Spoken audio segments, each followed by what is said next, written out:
I'm going to introduce Dimitri Khalezov. He's a former officer in the Defense Ministry of the former USSR. He presents his book to the world today, and he presents it with two credentials. Firstly, he was a technician in the field of nuclear munitions. Secondly, he's acknowledged, apparently by the FBI, as a material witness. Dimitri, tell us something about yourself. Good morning. Okay.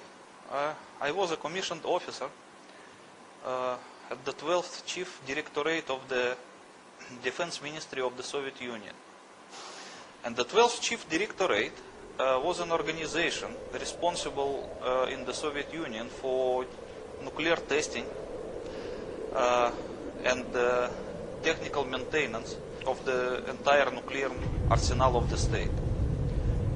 From there, I got some experience in regard to nuclear munitions, as well as a certain knowledge concerning the nuclear demolition of the World Trade Center in New York.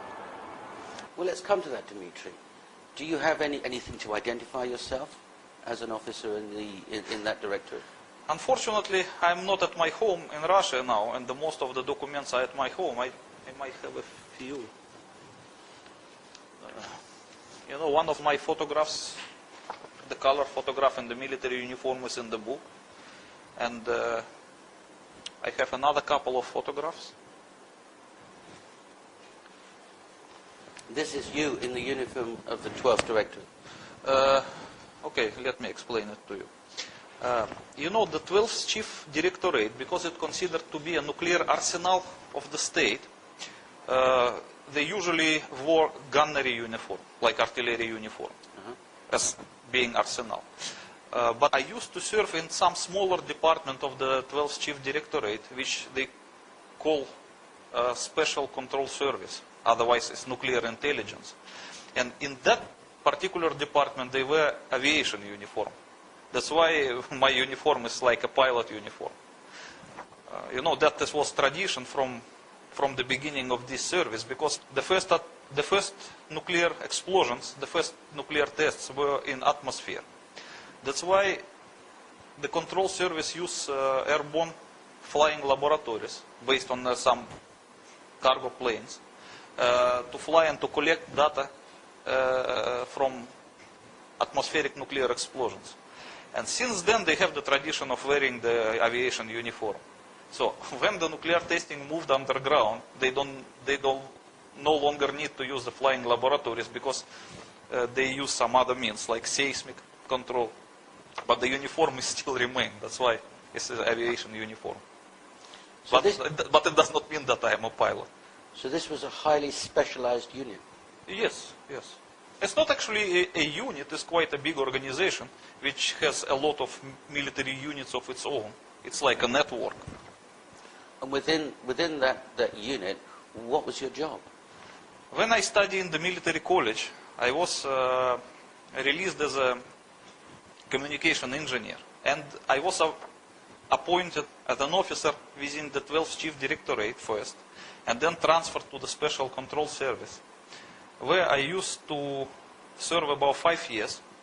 And my position was a chief of shift, which was responsible for receiving and collecting data from the periphery laboratories concerning nuclear explosions. And my duty was just to, how to say it? I was like a chief of the shift. And my duty was to collect the things and to pass it to the operational officers, and to superiors. That's a very responsible position. Yes, it's a very responsible position, because all the, how do say, recognition of the nuclear test of the enemy of the USSR actually come through my hands. I was the chief. I understand. Where were you born? Let's talk about your early time. I was born in some small city near Moscow, about 40 kilometers from Moscow, named Golitsino. This city still exists. Mm-hmm. And when did you leave the service? At the present time? Yeah. I live in Bangkok, Thailand. No, when did you leave the service of the Soviet? I quitted the military service at 1992. at the time of the dissolution of the Soviet Union. So it means about the time when the Soviet army ceased to exist and it was recreated as a Russian army or Ukrainian army or whatever other armies. At that time I just decided to quit the military service whatsoever. Understood. But during that 5 years in that special unit, Yes. you're interfacing both with technicians exploding nuclear devices underground, and you're interfacing with senior officers with the data from those tests. Isn't that right? Yes, because the 12th Chief Directorate was the organization primarily responsible for nuclear testing of the Soviet Union. I knew a lot of officers who were involved in that, and I was friendly with many of them. And because I served in particularly the Soviet nuclear intelligence, which was responsible for detecting nuclear explosions of the various adversaries of the Soviet Union, I also have experience of the nuclear testing of the others. And is this your official... Yeah, that is one of the very few military documents that I managed to keep with me. It's, in here I'm still young, and it was from the military college, one of the documents. Understood. Thank you. You describe yourself in your book as a big fish in the story of September the 11th. I believe that it's clear in the book that the chart that you exhibit puts you on the same page as some very dangerous figures. You understand. You mean this Yes, one? Yes. Well, Take us through the chart. you know, it would not be decent probably to say that I am a big fish. I'm not. But the American FBI believes so. Okay. So this definition does not come from me. It comes from the Americans. Okay. So as you can see in this chart, the Americans put me in the same line with notorious terrorists, the September 11 hijackers, the 2002 Bali bombers, like Mr. Hambali, with Mr. Hani Hamoir, who is accused of supplying the passports for the September 11 hijackers, and even with a certain Dr. Haji Mohammed Husseini. As you can see that I'm next to him in the same row, who in opinion of the American is the biggest fish in this network. And this document was prepared by the FBI for the Thai authorities. Yes, because the Americans attempted to obtain my extradition to America from Thailand in the 2003. Yes. And this document, this one, it was prepared by the FBI for their Thai colleagues. You were arrested and charged with supplying a passport. Well, yes, I was arrested for the extradition request of the United States primarily. Right. But because something was not ready with the official package of the documents related to extradition, they have to accuse me of something else, just for the meantime, to win the time. Right. So they accused me of supplying the fake passport for Mr. Hambali, the chief Bali bomber and the chief of the Jemaya Islamiyah organization. Right. So, and that's a charge that you've always denied. Yes, of course. And you've never been convicted of any of them. Okay, in your book, we talk about aeroplanes. We talk about American Airlines Flight 11, which we're told struck the Pentagon at 9:37 a.m. United Airlines Flight 175, which we're told struck the South Tower of the World Trade Center at 9:16 a.m. American Airlines Flight 77 supposedly struck the North Tower at 8:46 a.m. and United Airlines Flight 93 crashed at Shanksville, Pennsylvania at 10:06. Now, one of the claims of your book is that that didn't happen. Yes. How do you justify that claim? Okay, you see, everybody who has a little experience in the military service or in explosive war, or just in ordinary physics, knows that the aluminium targets cannot penetrate steel, aluminium projectiles cannot penetrate steel targets. It's very obvious. Okay, but So how could it happen that subsonic aluminium plane could penetrate double-walled steel perimeters of the World Trade Center Twin Towers, which were as thick as the tank armor? Well, along with most of the rest of the world, on the morning of September the 11th, I saw what I thought was live coverage of a plane doing exactly that.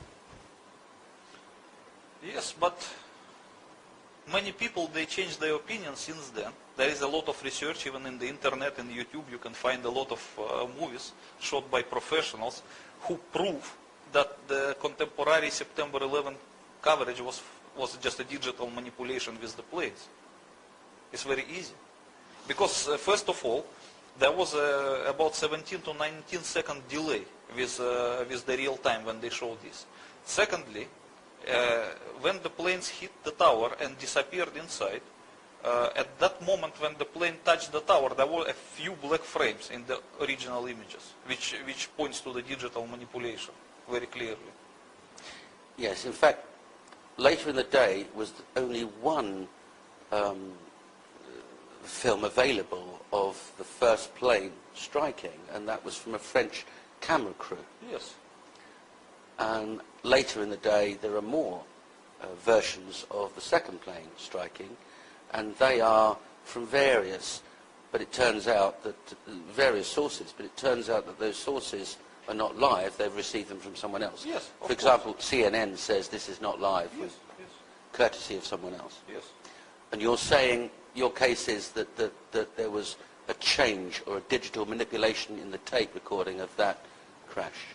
Yes, I can even show you some of these samples. Just this one is one of the examples. As you can see. Yes, quite clearly. There's a blank screen, isn't there? Yes. The first is different background. Here is brownish, here is bluish, here is white. And here you can see the approaching plane. And this plane already penetrated the tower, and you can see the nose of the plane sticking from the opposite facade of the tower. Yes. And then completely black frames, yes. which are about 16 in reality in that footage. And then only the orange fireballs of the Hollywood style begin to appear. So you're saying it's quite easy to digitally manipulate what all of us saw? Well, I'm not a cameraman and I'm not a film producer, but I think so. It's not so difficult. Well, let's stick with what you do know, the plane. The plane was travelling at 400-500 miles an hour. Would that make a difference as far as its penetration capability is concerned? No, it is very low speed in terms of penetrating capabilities, because everybody knows, I say not everybody, the people who has a little knowledge about the military know that in order to achieve penetrating capability, the armor-piercing artillery shell has to fly at least at the speeds of Mach 3 to Mach 4. And that will only enable it to achieve the ability to penetrate the tank's armor. And besides of all, the actual core of the artillery shell, it does not make from steel. It's made from either tungsten or depleted uranium. Because the material, it has to be a little bit harder than the actual tank's armor. So what do you think about the aluminium target traveling at subsonic speed? How can it penetrate steel?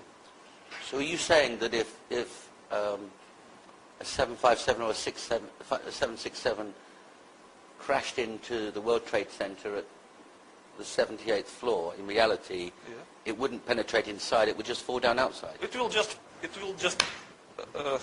just smash itself flat and just fall away like that. Because it's aluminium. Well, and the thickness of the, I will probably show it to you.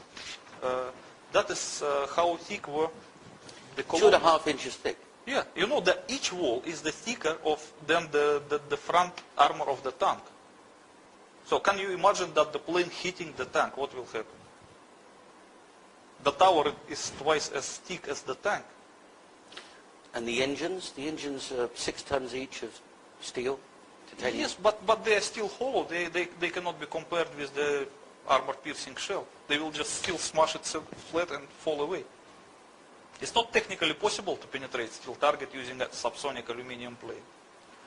Okay, and this very telling film that we've seen of the plane penetrating the tower, going through the external wall, going through the central core, and the nose appearing on the other side, outside of the tower, apparently intact. Yes. You're saying that your position is that's impossible. Yes, it is impossible. Firstly, because as you can see, the columns, they were positioned at the perimeter and at the middle. Yes. And in order to penetrate the two facades, you have to penetrate at least 4 rows of double-walled columns. It means 8 walls. Each of them as thick as the tank armor. Besides of all, as you can see from this drawing, the second plane is supposed to penetrate tower under some angle. Yes. Over the corner. Yes. Not from one facade through the other facade. It should not even touch the core of the tower. It should go through the corner. As you can see the propagation of fireballs yes. from the available movie. You can see also in this movie. So it is not possible to achieve this penetrating capability as shown in this picture when the nose of the plane stuck from the opposite facade. It is not possible because it does not correspond to the actual angle of the impact. Understood. So of course all of it points to digital manipulation. Appeared to bank sharply and smash directly, perhaps purposefully, into, oh my goodness, oh God, there's another one. Oh my, perhaps purposefully, into, oh my goodness, oh God, there's another one.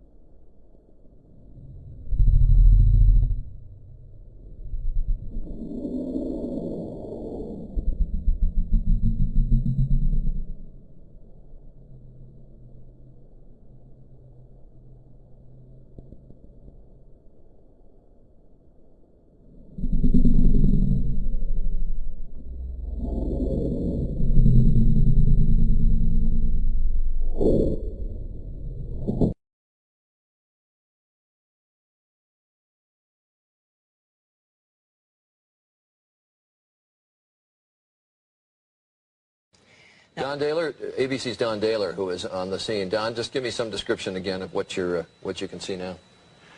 What we're seeing, it appears that there is more and more fire and smoke enveloping the very top of the building. And as fire crews are descending on this area, it does not appear that there's any kind of an effort up there yet. Now remember, oh my God. Oh my God. That looks like a second plane.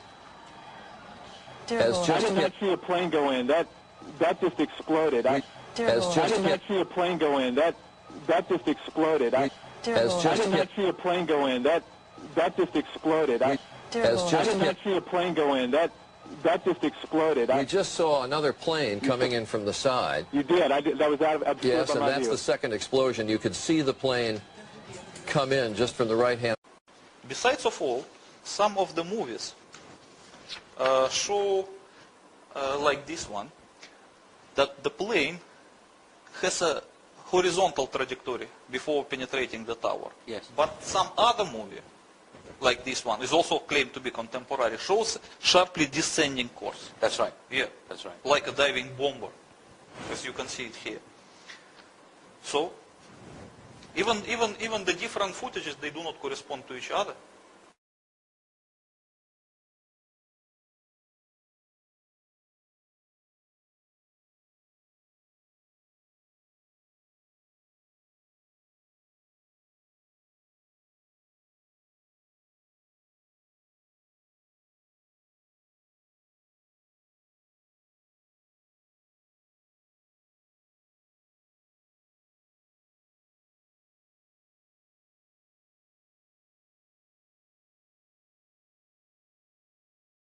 Okay, All but- of it points to digital manipulation. Besides, the most important is probably this.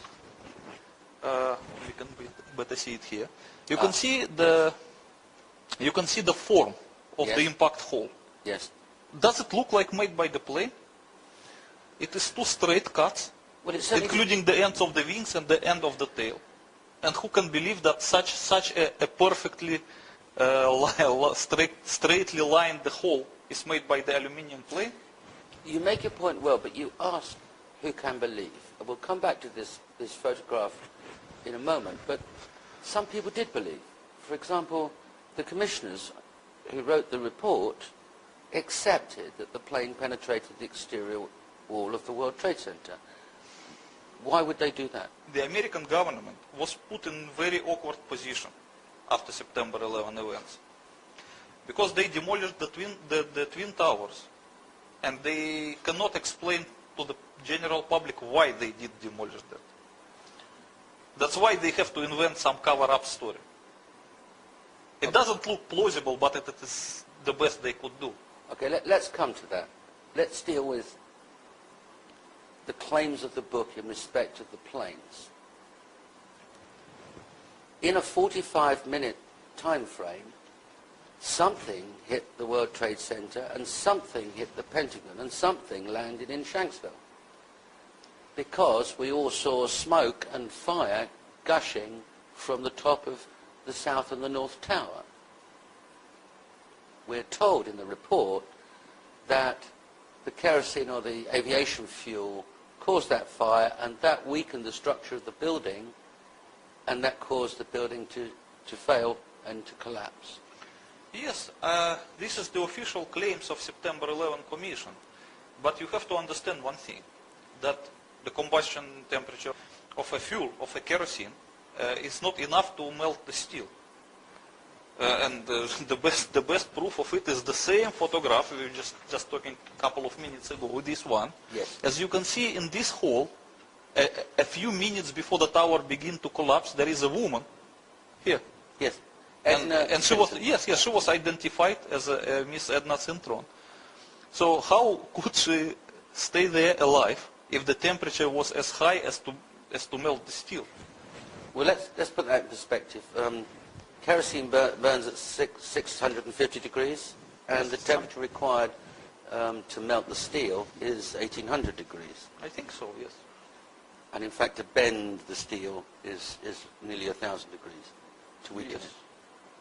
So, if it wasn't the fuel from the planes and them having ignited aluminium, what was it that caused those incredible fires which we're told weakened the structure of the building? You know that actual fires in the building, they had nothing to do with the tower collapse. The tower collapse was caused by something different than the structure, because as you can see, by the time that the towers begins to come down, the fire was almost over. Okay, well, Because all kerosene which supposed to be from the plane was already burned out by the time. because if there was a plane, the kerosene would have burned very quickly. Even it was the plane or the kerosene was put there in the barrels, it doesn't matter. It was burned out by the time. So by the time the tower began to collapse, the kerosene was no longer available. Okay.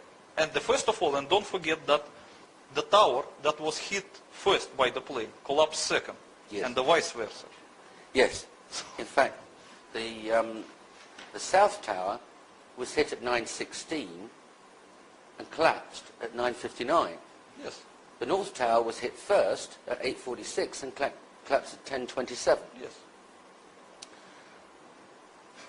Let's go on to the Pentagon. The extraordinary claim in the book is that the Pentagon was attacked by a missile. Yes. In fact, you identify exactly which missile it was. Yes. It was the Soviet-made Granit missile. Tell us about this missile. Okay. I may have a picture of it. Oh, you got to see it here. You can see. This is the picture of this missile while still at the factory. And you can even see the the red banner behind it, which says glory to the Soviet working class. Yes. That means it's still from the Soviet time. And this picture seems to be legally taken because it was a top secret weapons and no picture was available. Okay. But okay, we have good luck that we have it. As you can see, that the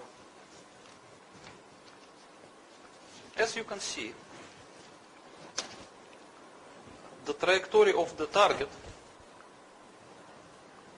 which hit the Pentagon, Yes. does not correspond to the possible trajectory of the passenger plane. One of the The things, passenger plane cannot simply dive like that. one of the things that have been identified by inquirers, such as Loose Change and 9/11 truth seekers, is that the plane supposedly was piloted by a very amateur pilot, and the maneuvers required to do what the Commission suggests the plane did would be virtually impossible. Yes, I agree with that, and I would say even that plane was piloted by the best pilot in the world, he will still not be able to achieve this kind of maneuver. It's not possible for the passenger plane, and not even possible for the military plane. It is only possible for the highly sophisticated missile. Look at this. This sophisticated missile, what kind of a range and where would it be launched from? It was launched most probably from the Atlantic Ocean, from the side of Atlantic Ocean, perhaps 200 miles away, maybe 300 miles away from the coastline. Okay. But I don't know exactly. I just think so. Because first of all, that by the reaction of the American officials, you can see that they send immediately their fighters towards the Atlantic Ocean after the Pentagon was hit in order to prevent Yes. further attacks. Yes. So it was a seaborne attack, definitely. And because Granit is basically anti-ship missile, so it should be launched from the sea. Okay. And even you can see by the way it approached the Pentagon and hit it is the typical behavior of the anti-ship missiles, because it attempted to hit the Pentagon at the waterline level, which is very typical for this kind of missiles. Right. Without damaging the lawn or crashing into the ground No, or as you can see at the lawn. This is another picture. Look at this one. The lawn is pristine. It's like you can play golf on it, even after the hit of the missile. And what would this missile weigh? Sorry? What would be the weight of this missile? How heavy would it be? Oh, how heavy. It is a very heavy missile. It weighs over 7 tons. 7 tons. 7 tons. And it is very thick. It's made from steel, and it is very thick. So it's like a flying tank. Okay, so this armored missile Yes, it's heavily hits the armored wall missile. of the Pentagon. And very fast also. It has speed over 2.5 Mach. So this is like a giant bullet. Extraordinary. Yes. Extraordinary. So it hits the outer wall of the Pentagon. Yep. The inertia takes it through the other side of that wall, Yes. ring A, Uh-huh. and then into ring B, out of ring B, Yes. into ring C, and then finally stopping at the other side of D. Yes, as you can see in this picture, it managed to penetrate at least 6 capital walls of the Pentagon. Which, And let's look at the exit hole. yes, with their holes. Yeah, look at this hole. Does it look like a hole made by the plane? Your position is that it couldn't be a plane, No, no way. and there definitely was this missile. Of course. And what kind of warhead would the missile have? It was a standard warhead for this missile, a half-megaton thermonuclear warhead. Because this missile is the only nuclear missile. There is no ordinary warhead for this missile. It can only be nuclear, and it was nuclear. A thermonuclear warhead Thermonuclear? is launched from somewhere in the Atlantic at the Pentagon building and arrives. Yes. Okay. And in your opinion, that's the only explanation? Yes. This is the explanation of the mechanics of the Pentagon attack, Yes. and also of the behavior of the US government. Ah, It explains everything. okay. We'll come to the origins of the missile, because in your book you disclose where it's come from and when and how it got to be in the hands of people that wanted to attack the United States. But let's talk for a second about the total events, the chronology. Within 45 minutes, 2 explosions, they say planes hitting, you say explosions, at the World Trade Center, a missile attack on Washington, and then a short time after that, a plane crashing in Shanksville, Pennsylvania. What do you say happened after the Pentagon attack? Oh, this is a little bit complicated story. Because in order to understand this, we have to understand first about the demolition scheme of the World Trade Center. Okay. Otherwise, it will not be easy to explain. Let's do it this way. You had intimate knowledge, because of your job in the Russian military, of specific peaceful arrangements for the World Trade Center. Yes. In the Soviet Union, there was a knowledge of inbuilt nuclear demolition idea of the World Trade Center. So, okay, let's call it nuclear demolition scheme, if it is correct, as I call it in my book. I don't know from which year the Soviet nuclear intelligence knew about it, but as myself, I knew it something like first time 1984, I guess. So in 1984, I knew already that the World Trade Center, that the Twin Towers of the World Trade Center has a demolition feature based on the nuclear device. What would be the purpose of that? As far as I understand, the story is like this. The building code of New York in the 60s, and as well as the building code of Chicago, were different from the rest of the building codes of America. And they did not allow the constructor to build any skyscraper unless the constructor can provide in advance some demolition idea, meaning how he is going to demolish that building in the future. So the Department of Building of New York would never issue permission to build the incredibly strong World Trade Center Twin Towers unless the people who propose the construction would propose also the demolition scheme. And because it is absolutely impossible to demolish such a strong and rigid structures as the Twin Towers, especially back in the 60s, it was really a big problem for the constructors. So they don't know how to demolish it. They know how to build it, but they don't know how to demolish it. So at this time, they hired one famous company, Nuclear Demolition Inc. Nuclear Demolition Inc.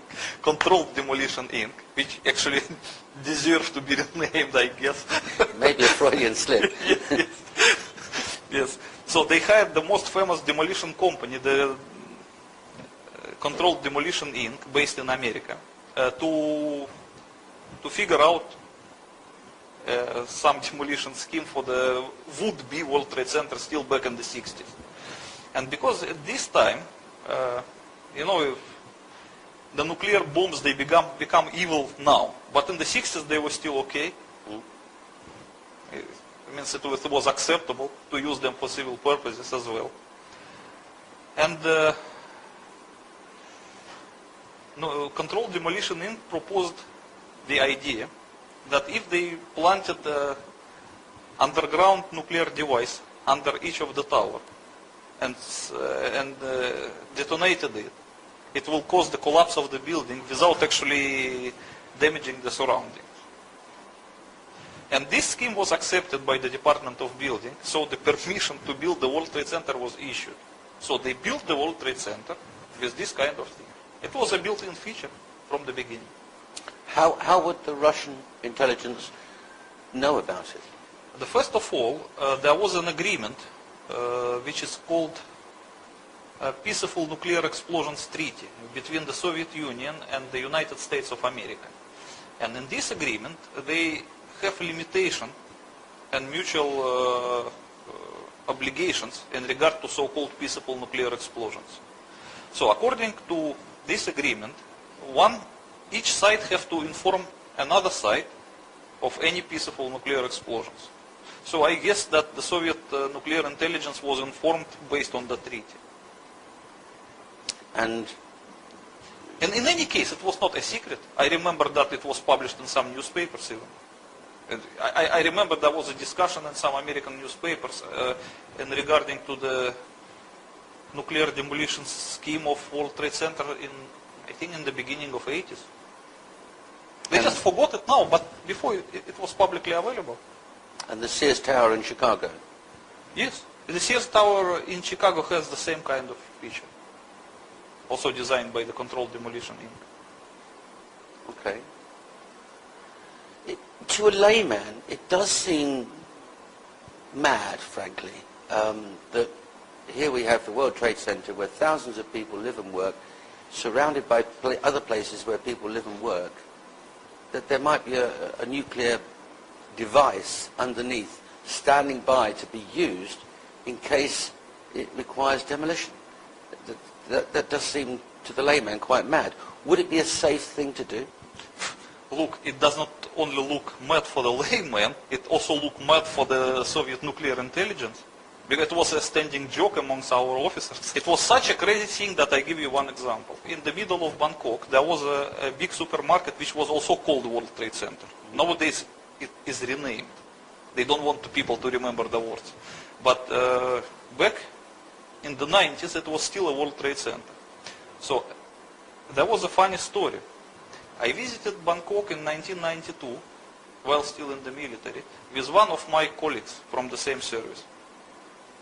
And when we were passing in the taxi by the World Trade Center in Bangkok, the taxi driver pointed to us that this is the World Trade Center, and both of us began to laugh. So I asked my colleague why you are laughing, and he said, I'm just figuring out how many kiloton of the nuclear explosion would I need to demolish the. I mean, it was really like crazy. But there must have So been it's really a mad idea. But it was, otherwise they cannot get the permission to build it. But there must have been a reason for peaceful nuclear demolition treaty to be agreed between the Russians and the Americans. The Russians must have had similar arrangements for peaceful use of nuclear The first of technology. all, this is what you call a nuclear demolition, peaceful nuclear demolition treaty. It's a peaceful nuclear explosions treaty. It has nothing to do with the demolition. So peaceful nuclear explosions in the Soviet Union, they were never used for demolishing of anything. They were primarily used for making lakes, artificial lakes, canals, tunnels, and gas holders. Because it's a perfect thing to make a gas holder, for example.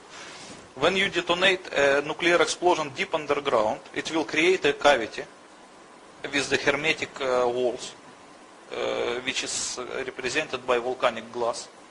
And it is a perfect thing to keep gas under pressure. Yes. So like, for example, in the Soviet Union, the most of the peaceful usage of the nuclear explosion was to create a gas holders.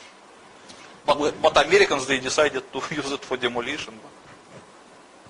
And not tell the public. Of course not. But even though they did not tell it public, it was publicly available, because I remember there was a scandal in the beginning of the 80s. Because some guy who worked at the World Trade Center, he accidentally discovered a blueprint of the nuclear demolition scheme in the library, and he complained to some newspaper. It was really a scandal. I remember it. Now let's put your knowledge in the context of that period between 9:15 and 10:15 on the morning of September the 11th. Somebody calls Bush and the Joint Chiefs of Staff and says, we've got 2 explosions in the World Trade Center, and we've got a Russian missile in the lawn of the Pentagon. Wouldn't the first thing they did pick up the phone to President Putin and say, have you lost a missile? Yes, of course, and they did it. As you can review the timetable of September 11 events very carefully, you will see that there were telephone conversations between Putin and Condoleezza Rice. Putin also tried to talk to Bush, but Bush was in the plane, so he was not available for conversation. Okay, so let's put it in context. America is under attack. Yes. Someone discovers that there's a nuclear device in the Pentagon. It's not exploded. No, it did not explode. Right. If it would explode, we will not see Washington today. It's a half megaton. Sure. It's more than 25 times bigger than Hiroshima bomb. because Hiroshima bomb was less than 20 kilotons. And it's not underground, it's above ground. If it would explode above ground because it hit the wall of the Pentagon. Yes. It's supposed to explode at this level. So then what happens next? The Doomsday plane you talk about in your book. Tell us about the Doomsday plane. Well, many people cannot find explanation why the so-called Doomsday plane was seen flying over The White House. Over the White House at September 11. Tom, thanks very much. We'll talk to you a little bit on now to one of the eeriest moments amid the carnage of 9/11. A mysterious plane was seen flying right over the president's residence. Even some CNN staffers saw it. To this day, it has never been officially explained. Tonight, Chief National Correspondent John King has new details about this great 9/11 mystery. Today, 6 years after 9/11, the mystery endures about just what happened in the skies over the White House that terrible day. A plane flew right over it. But why? And what was it? For conspiracy theorists, the image is a gold mine. Go back to that morning. Suddenly, an orderly evacuation of the White House turned hectic. In New York, the Twin Towers had collapsed. There was word of an explosion at the Pentagon. And then, Secret Service warnings of another plane still on course for Washington. It appeared overhead just before 10 a.m., a 4-engine jet banking slowly in the nation's most off-limits airspace, on the White House grounds and the rooftop. A nervous scramble. About 10 minutes ago, there was a white jet circling overhead. Now, you generally don't see planes in the area over the White House. That is restricted airspace. No reason to believe that this jet was there for any nefarious purposes, but the Secret Service was very concerned, pointing up at the jet in the sky.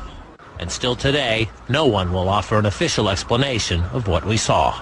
Two government sources familiar with the incident tell CNN it was a military aircraft and say the details are classified.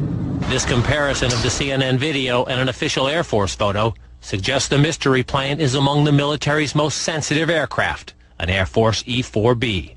Note the flag on the tail, the stripe around the fuselage, and the telltale bubble just behind the 747 cockpit area. There are many commercial versions of the 747, obviously, that look similar, but I don't know any of them that have the communications pod like the E-4, the Air Force E-4 does behind the cockpit. The E-4B is a state-of-the-art flying command post, built and equipped for one reason, to keep the government running no matter what, even in the event of a nuclear war. The reason it was nicknamed the Doomsday Plane during the Cold War.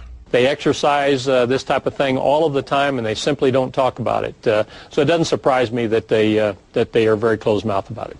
Ask the Pentagon, and it insists this is not a military aircraft, and there is no mention of it in the official report of the 9/11 Commission. Commission co-chairman Lee Hamilton says he has a vague recollection of someone mentioning a mystery plane, but staffers who looked into it never raised it as a relevant issue. When you're conducting a major investigation, you get thousands of things that come at you. You can't possibly sort through them all. This never rose to the level of a discussion within the Commission. To some, the lack of any official explanation feeds an ominous conspiracy. This is from an online discussion about the plane on the website 911blogger.com. I have always thought these planes were exactly that, mission control for the 9/11 attack on our country. 9/11 Commission co-chairman Hamilton calls such talk ludicrous. We, of course, heard the conspiracy theories about the president ordered the attack and the Defense Department was involved. We saw absolutely no evidence of that. But 6 years later, the Pentagon, the Secret Service, and the FAA all say they, at least for public consumption, have no explanation of the giant plane over the president's house, just as the smoke began to rise across the river at the Pentagon. John King, CNN. Washington. And many people mistakenly believe, especially conspiracy theorists, that the Doomsday plane was the main tool of the perpetrators. So they believe that September 11 was organized by the US government, and the Doomsday plane was used as a flying control center to set the things in motion. They cannot find any other explanation to this strange thing. And the American government, in turn, tries its best to deny the existence of the Doomsday plane and its flying at September 11. This attitude of the US government increased the suspicions of the conspiracy theorists. Yes. But according to what I explain in my book, the story is totally different. First of all, the American government has nothing to do with the September 11 perpetration. It was just a victim. And the Doomsday plane was scrambled because of upcoming attack of the missile that hit the Pentagon. Because the missile was detected about 5 or 6 minutes before it arrives to Pentagon by the NORAD, because it has the detection capability. They cannot shoot down the missile because they have no means to shoot it down, but they were still able to detect it. And they would have known exactly what kind of a missile it was. Of course. Once they see the flying things of this kind, they know already what is this. Because NORAD has the identification for all Soviet missiles and Russian missiles. So when they see the thing, they know this is a granite with a nuclear warhead. So this is serious stuff. They got it immediately. Okay. So they rang the atomic alert about the next minute they detected the missile. And at this time, the Doomsday plane was scrambled from somewhere near Washington, and the other 3 Doomsday planes somewhere else in the United States of America, because there were 4 of them, and 4 of them were airborne. And that's the first time in history that that's happened? When the planes were scrambled at the result of alert, I am not very sure. But I think so. Unless maybe they were just scrambled on some training exercise or whatever. But what I can tell you for sure, what was happened at the first time in America, is that the commander of NORAD, when he received notification of the atomic alert and the upcoming nuclear attack, immediately went from his unprotected command post to his protected command post, which is located in Cheyenne Mountain, Colorado. Mountains, yes. And once he arrived there, he ordered to close the steel anti-atomic doors, which looks like a safe door, as you can see in this picture. Yes. This is an incredibly thick door that can probably save this mountain from the thermonuclear explosion nearby. And this happened the first time in American history. Never ever happened No, before. this door has never been closed in the American history. This was the first time. Okay. What happened to the command structure? The president, the vice president, the speaker? As everybody who researched the timetable of September 11 probably remembers, that president was in Florida delivering some speech in elementary school or whatever. So he was not available.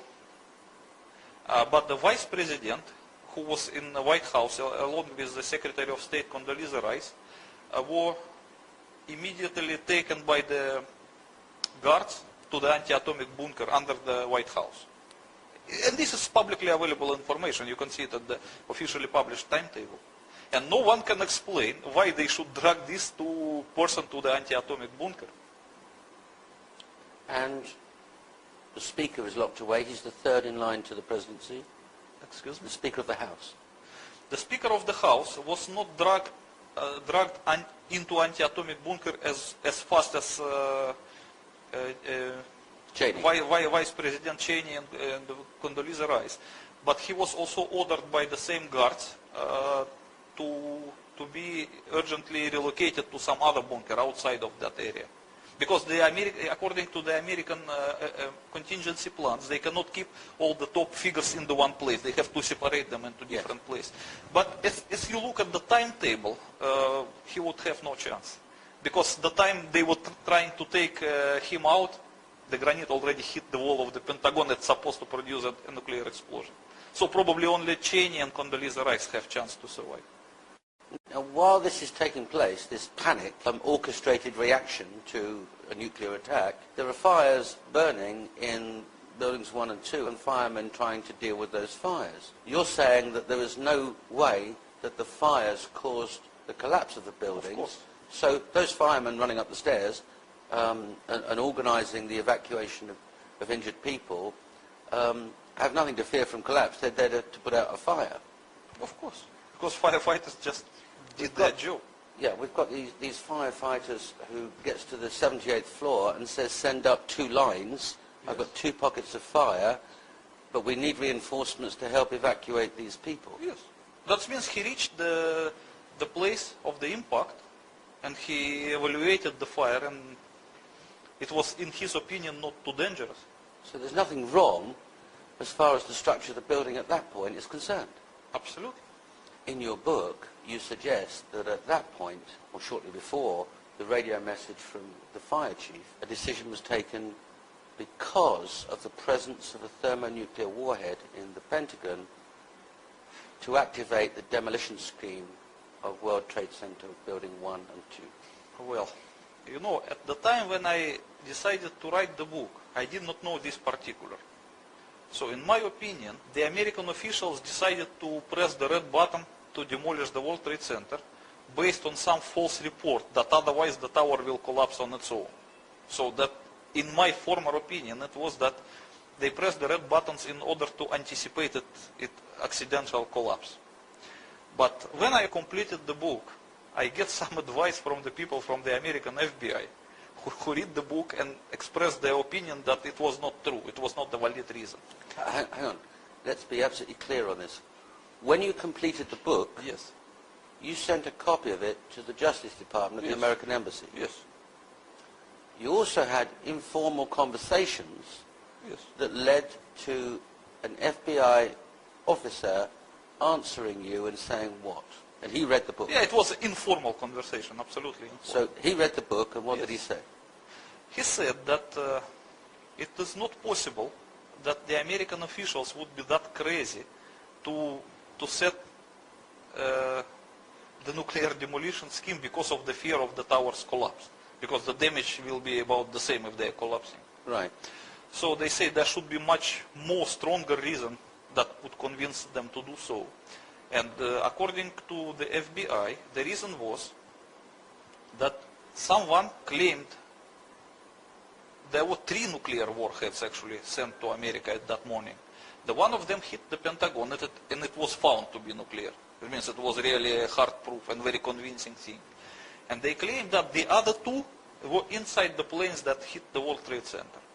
So they say that the American officials were in fear that these 2 things up on top of the tower will produce the real nuclear explosions. So they decided to collapse the tower just to minimize the damages. Because if at the ground level, the damage will be very less than compared that if they exploded like 300 or 400 meters above the ground. If they exploded at the level of floors 78 and 99. Oh, it will destroy the entire New York probably. Because it's a half megaton. Yeah. So the unofficial response to your book was that it's accurate, or it's inaccurate, or it's accurate in some ways. The FBI officials who read the first edition of my book said that about 90% of the information is correct, including the name of Granite missile that hit the Pentagon. So what was incorrect in their opinion is just my conclusions, why they did that. So, but after correction, I rewrote my book according to the FBI opinion. And that is that the World Trade Center demolition scheme was activated because the American government was misinformed that there would be or could be a nuclear warhead in whatever hit the World Trade Center. Not could be, they were absolutely sure about it, because the nuclear warhead found at the Pentagon was very tough means to convince them. Sure. So they pressed the button. Yes. Just moments ago, I spoke to the chief of safety for the New York City Fire Department, who was obviously one of the first people here on the scene after those 2 planes were crashed into the side, we assume, of the World Trade Center towers, which used to be behind me over there. Chief Albert Turry told me that he was here just literally 10 or 15 minutes after the events that took place this morning. That is the first crash. He said that at one point he had roughly 10 alarms. That would equate to roughly 200 to 225 New York City firefighters who were in the building.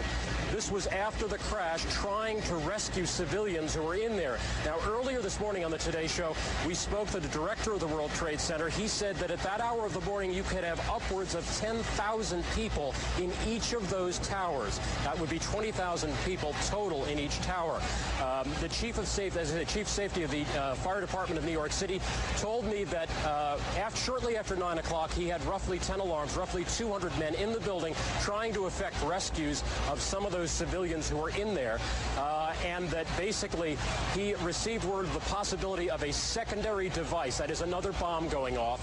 He tried to get his men out as quickly as he could, but he said that there was another explosion which took place, and then an hour after the first hit here, with the first crash that took place, he said, there was another explosion that took place in one of the towers here.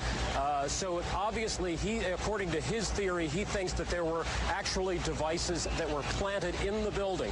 One of the secondary devices he thinks that took place after the initial impact was, he thinks, may have been on the plane that crashed into one of the towers. The second device he thinks, he speculates, was probably planted in the building.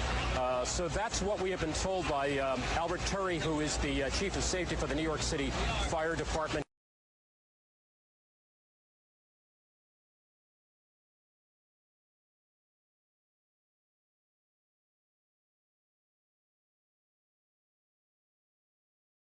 One of the secondary devices he thinks that took place after the initial impact was, he thinks, may have been on the plane, may have been on the plane, may have been on the plane. One of the secondary devices he thinks that took place after the initial impact was, he thinks, may have been on the plane that crashed into one of the towers. The second device he thinks, he speculates, was probably planted in the building, planted in the building, planted in the building, planted in the building. So that's what we have been told by Albert Turry, who is the Chief of Safety for the New York City Fire Department. The Chief of Safety of the Fire Department of New York City told me that shortly after 9 o'clock, he had roughly 10 alarms, roughly 200 men in the building trying to effect rescues of some of those civilians who were in there, and that basically he received word of the possibility of a secondary device, that is another bomb going off. He tried to get his men out as quickly as he could, but he said that there was another explosion which took place, and then an hour after the first hit here, with the first crash that took place, he said, there was another explosion that took place in one of the towers here. So obviously, according to his theory, he thinks that there were actually devices that were planted in the building, planted in the building, planted in the building, planted in the building.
Dimitri,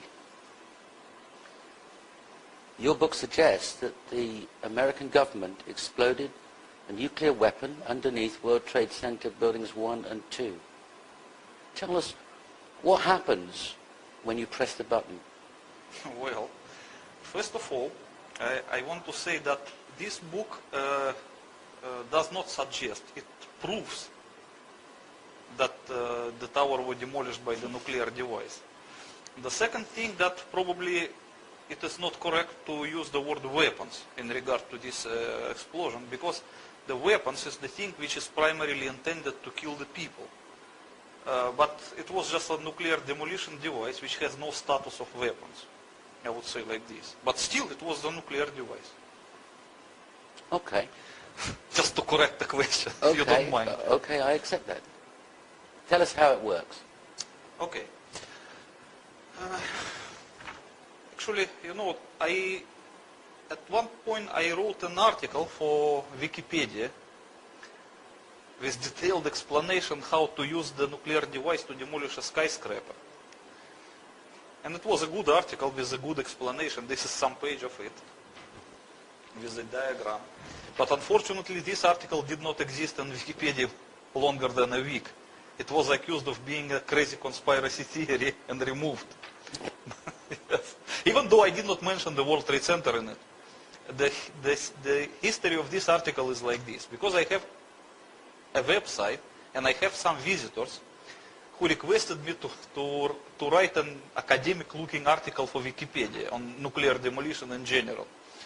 So I wrote the article with detailed explanation, without mentioning September 11 or World Trade Center or New York or even America. I just only explained on purely technical terms how to use a underground nuclear explosion to demolish a skyscraper.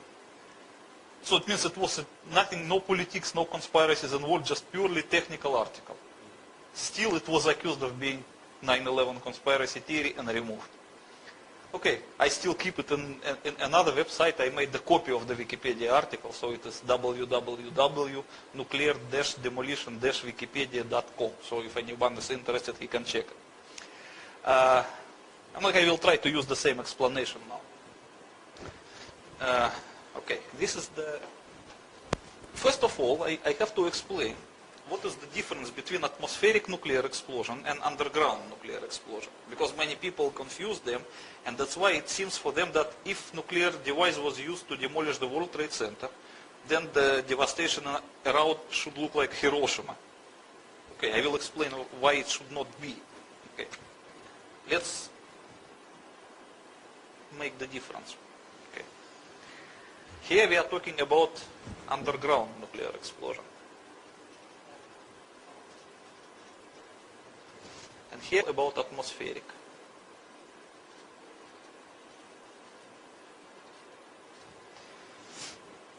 So the difference between the two is this. When nuclear device explodes in atmospheric condition, it will release its entire energy, about 99%, in the form of X-rays. So, and this is tremendous energy, because the almost entire energy of the nuclear explosion is represented by X-rays. So these X-rays cannot travel far in atmospheric conditions, because the X-rays will be absorbed by the atoms of air. That's why in a few milliseconds, the entire energy of the nuclear explosion will be absorbed by the air. Few tens meters around the hypocenter, depend on the actual yield of nuclear explosions. So this area will absorb the entire energy, and it will be extremely overheated. So it will look like a ball of plasma, very similar to our sun, orange color. And it will emit a secondary radiation, which they call thermal radiation. And this thermal radiation is very similar to sunlight, but just much more intense, and it can travel really far. That's why, depending on the yield of nuclear explosion, the thermal radiation can travel a few kilometers. And for the big yields, a few tens kilometers, up to 50 kilometers, for the really big explosions. And this is one of the destructive factors of nuclear explosions, which can burn people and cause fires around and so on. So the most of the devastation actually is caused by thermal radiation. Thermal radiation. Thermal radiation, yes. Maybe I pronounce it not correctly.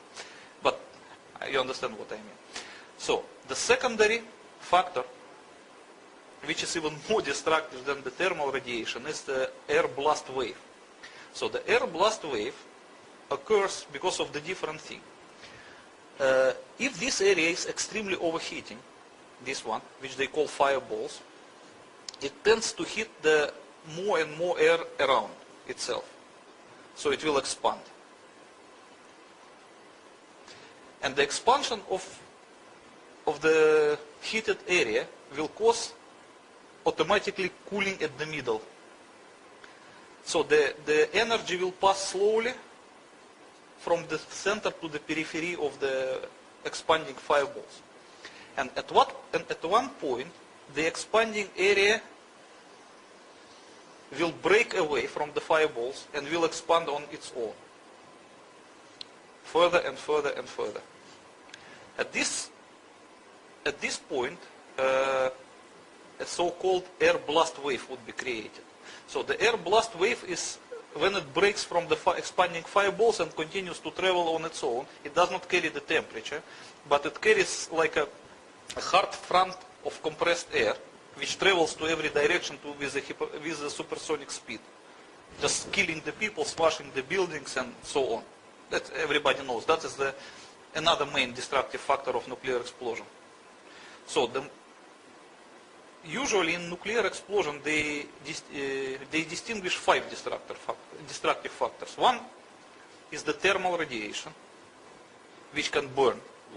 The second one is the air blast wave, which is even more powerful in some cases. The third one is the ionizing radiation, which can penetrate people and injure them by the radiation. The fourth one is the consecutive radioactive contamination of surroundings, which can persist for some time. And the fifth is a so-called electromagnetic pulse, which cannot injure the people, but can destroy electronic and electric devices around. Okay, so as you can see that the first of these two factors, air blast wave and the thermal radiation, they can only be in atmospheric conditions because they need the air for this reason. Okay? Because the air blast wave cannot be created unless there is an air around. And the nuclear fireballs, which represent the overheated air, cannot be created either if you don't have the air. Okay? So the electromagnetic pulse is another thing which does not require the air actually, but I will explain it later. And the ionizing penetrating radiation that instantly goes to every direction from the hypocenter of nuclear explosion, that is just a part of primary radiation, because as I said that 99% of it represented by X-rays, but still 1% of it is represented by the gamma rays and the neutrons, which can travel very far and injure the people. So, if we talk now about the underground nuclear explosion, we will see a different picture. Let's say this is the level of the ground, and nuclear device is buried here, in some rock. So when it explodes, it will release the same thing, 99% of its energy will be released in the form of X-rays,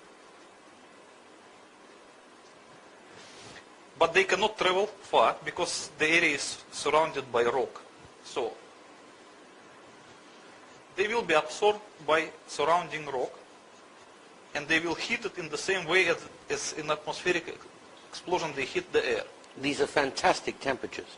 Yes, yes. So the rock immediately will be transformed into plasmatic condition. First it will be evaporated, but the temperature will be much higher than enough to evaporate, so it will also transform it into plasmatic condition.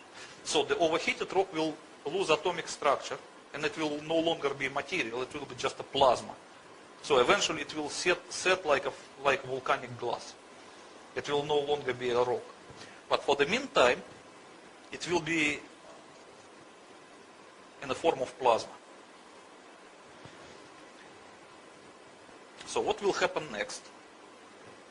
First of all, we have to understand that there will be no air blast wave and no thermal radiation and underground condition, because there is no air. The third thing is the ionizing penetrating radiation. It will be, but it cannot travel because it will be stopped by the rock. So the first 3 destructive factors of the typical nuclear explosion would not exist in underground conditions. Yes. Okay. So it's basically you can understand the difference. Now I will explain what really happened. Okay, let me take another sheet.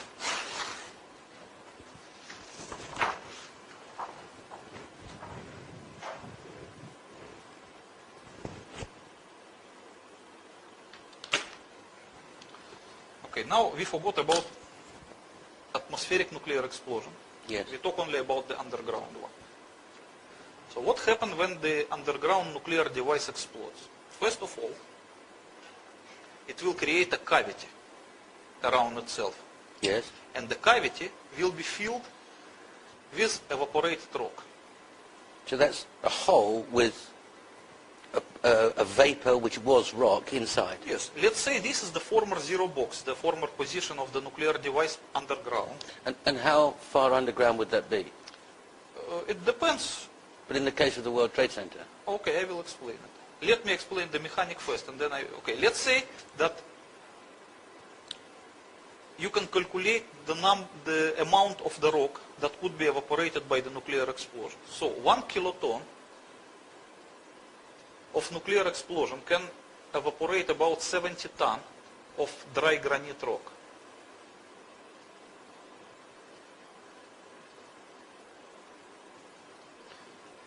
Okay. So, in case of the World Trade Center, they use 150 kiloton nuclear device, which is big enough. How do you know that? Because, as I told you, from my former service in the Soviet nuclear intelligence, I knew about the nuclear demolition of the World Trade Center. And you That's knew why exactly the yield? I knew the yield is 150 kiloton. At first, and the second, that according to the peaceful nuclear explosion treaty, there was a limitation. You could not use more than 150 kiloton for. Oh, so that's the largest allowed? Yeah, the largest allowed by the treaty. So that's by two ways I can prove it. Okay, so 150 kiloton could evaporate enough granite rock to create a cavity of 100 meters in diameter. Yes. Or 50 meters radius. Yes. Easier. So, what happens? If this is the former position of nuclear charge, when it explodes, as I explained previously, it's 99% of its energy carried by X-rays will be absorbed by surrounding rock. The rock will be overheated and evaporated. So, 150 kiloton can create a cavity of 100 meters. And these 100 meters will just remain as a cavity underground. That is, as I told you, that in Soviet Union they use this technique to create underground gas holders. Yes. Besides of making the hole, it will also make it sealed, because the walls of the cavity will be covered by a kind of volcanic glass, which is made more or less hermetic. Airtight. Yeah, it's just perfect thing to keep gas. Yes. Okay. But it should be understood two things. What, at first moment, there will be a primary cavity that will result from disappearance of evaporated rock. But it will not be empty. It will be filled with the gases, the former rock now in gaseous material. Yes. So let's say this is the primary cavity, filled with the rock, now in gaseous form, and under very high pressure. So this high pressure of the rock will tend to expand the cavity to every direction, just by the pressure. And eventually it will succeed to expanding the cavity to its secondary size. So this is the primary size of the cavity, and this is the secondary one. Yes. So while this primary size of the cavity resulted exclusively from disappearance of the rock, this is created, the secondary size is created by the pressure of the gases. That's why this one, the secondary cavity, is created at the expense of the neighboring area of the rock. Okay? That is why the neighboring area of the rock become here, very tightly compressed.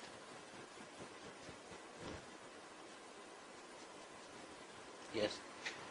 And then further area around will be damaged to a lesser extent than the first. The actual rock itself will be damaged. Yes, because when the cavity expands itself by the pressure of gases from primary size to secondary size, it does so at the expense of the neighboring area of the rock. Understood. So it will crush the neighboring area.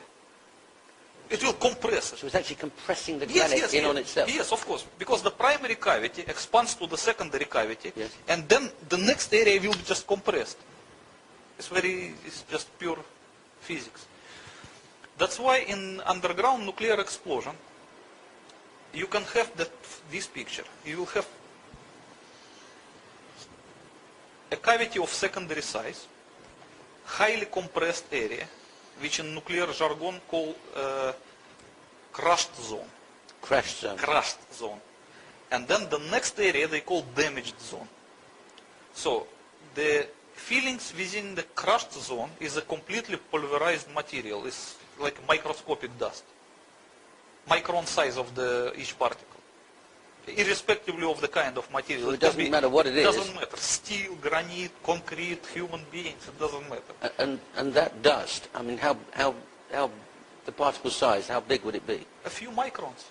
It's like a microscopic size. But just to help us, how big is...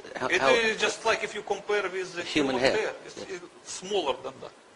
It's smaller than the diameter of the human hair. Okay. It could be 100 microns or and that's 80 microns. Pulverized? Yes. That is the feeling of the crushed zone, is a completely pulverized material. Okay. And then in the damaged zone, it is just like a disintegrated rock. It can be broken into any small piece, but not microscopic. Just like a debris. And then the area around will be relatively undamaged. So the resulting picture of the underground nuclear explosion is this.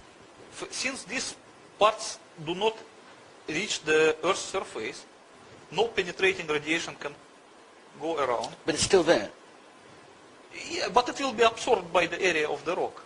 So the resulting picture will look like this. I make it maybe better in this one because it is in color. As you can see, the nuclear explosion starts from this stage. Yes. Okay, this is the start of nuclear explosion. The energy was released at this point.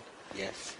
Next, it evaporated the rock. So it created the cavity of primary size, which is tend to expand by the pressure of gases. And in the case of 150 kilotons, that's 100 meters? 100 meters is the final size of the cavity. Sorry. The secondary size. Okay.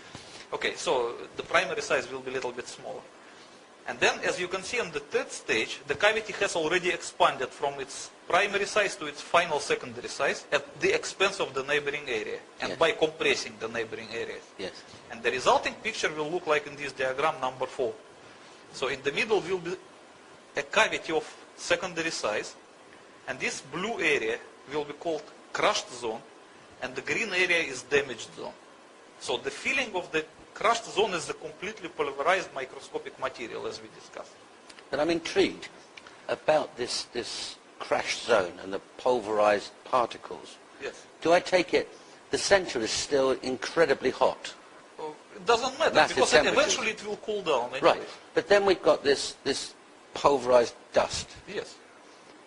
No matter what the material is, steel, human beings, granite, anything.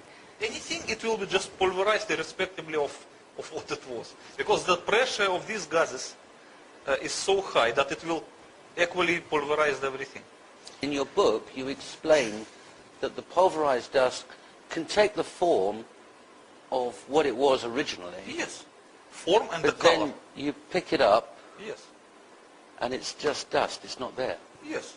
So you can pick up some rock from here, and it will look like an original piece of rock. Like a pebble. Yeah, you can see the same color and the same form as it was before. Right. But when you grab it and you press it a little bit with your finger, it will just crush to the microscopic dust. So the atoms of that article are still the same material. Yes. But they're just not they're not connected in No, I would not say that it will be crushed to atomic structure, no. To microscopic. No, I'm just trying to get a picture because we're going to come and look at dust later and see if it's the same dust. Yes. Okay, so now, as you can understand this, I want to explain about the destructive factors of the underground nuclear explosion. So this is the level of surface, and this is our underground nuclear explosion. So as you can see, there was no thermal radiation, because it was underground, there was no air around. There was no air blast wave, because there was no air around. And third, the penetrating ionizing radiation that can injure people instantly could not reach the Earth's surface because as a part of primary radiation, it was absorbed by surrounding areas of the rock. So the people standing on the Earth's surface could not be injured by the radiation because it was still underground, it's contained. When presumably Americans and Russians test an underground nuclear device, they put it underneath the desert. I don't know where the Russians do it, but I think the Americans do it in the Nevada desert. So it's underground. In the mountain. Sure. But is that because they're worried about material or radiation escaping through the surface and damaging people? No. First of all, they do not want nuclear testing to create an atmospheric nuclear explosion. They just want to contain that underground. That is first of all. Yeah. Okay. The second thing, why they do it in remote areas, because even though this explosion is contained, the highly radioactive gases which are inside the cavity will eventually escape to the Earth's surface by some crevices in the rock. Gases? Yes, of course they will escape eventually. And they contain radioactivity? Yes, they are radioactive. So if someone stands above the spot of underground nuclear explosion, at the time when the gases are finding their way to the Earth's surface, he will still get the radiation injury by inhaling these gases. That's why they do it in remote places only. Understood. But you have to understand also that the material which is in between the cavity and the Earth's surface, it serves also as a filter. So on the way, these gases will filter through it, and most of the radioactivity will remain in the rock. So when the gases reach surface, they will be somehow filtered. So as deeper you position your nuclear charge, as bigger will be the filter.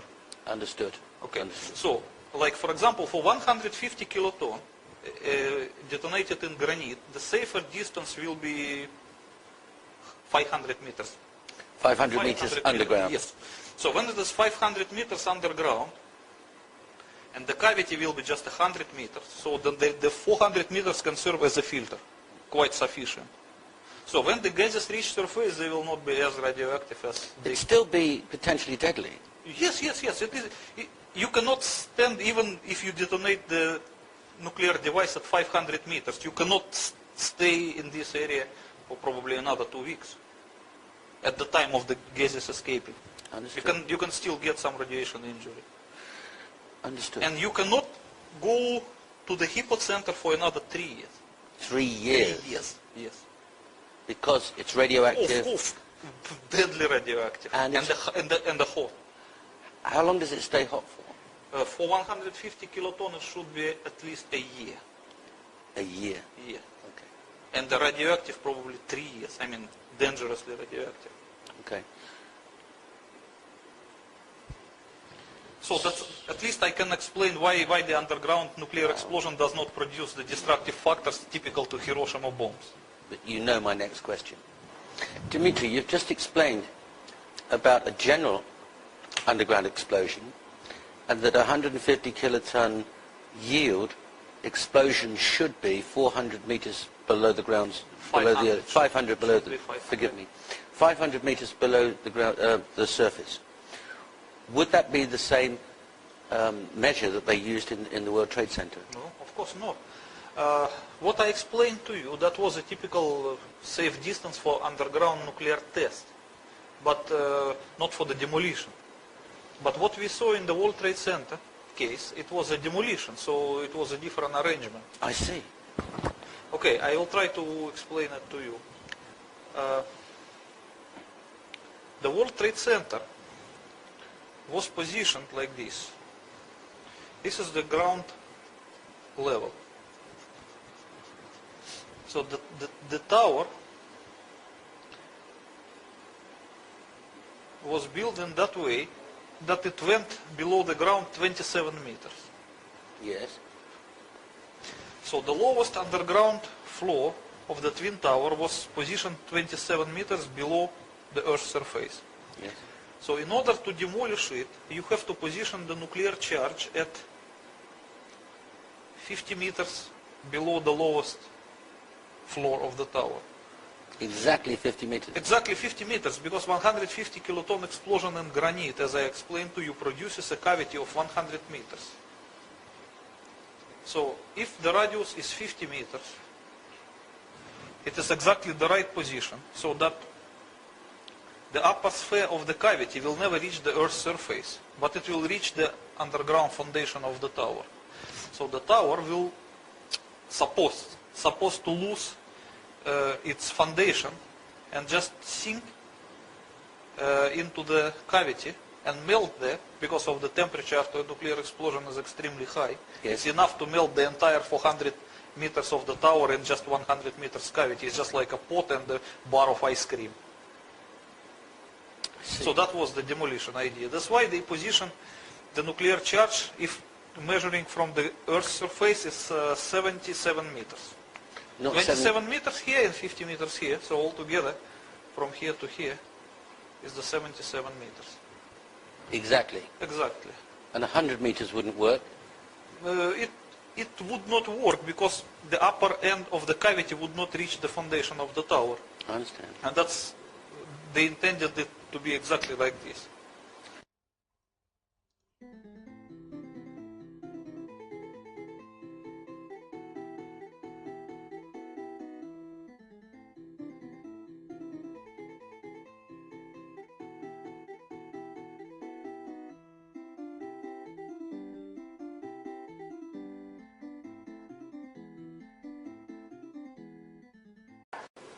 They intended it to be exactly like this.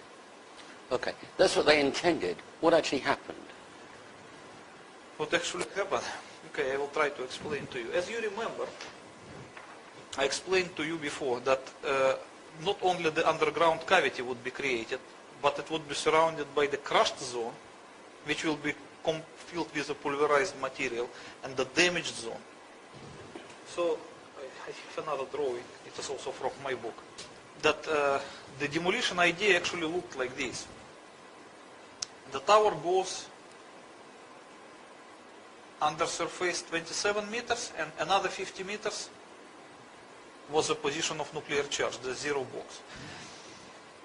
And the after cavity will look like this, after the explosion 100 meters. So the tower is supposed just to disappear into the cavity. Yes. But as you remember, when I explained to you in the previous drawing about the underground nuclear explosion 500 meters deep, yes, all those zones,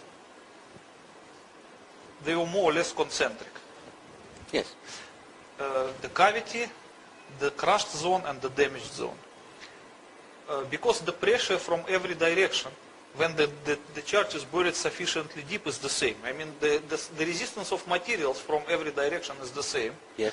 So the expansion of all these rings will be almost the same to every direction.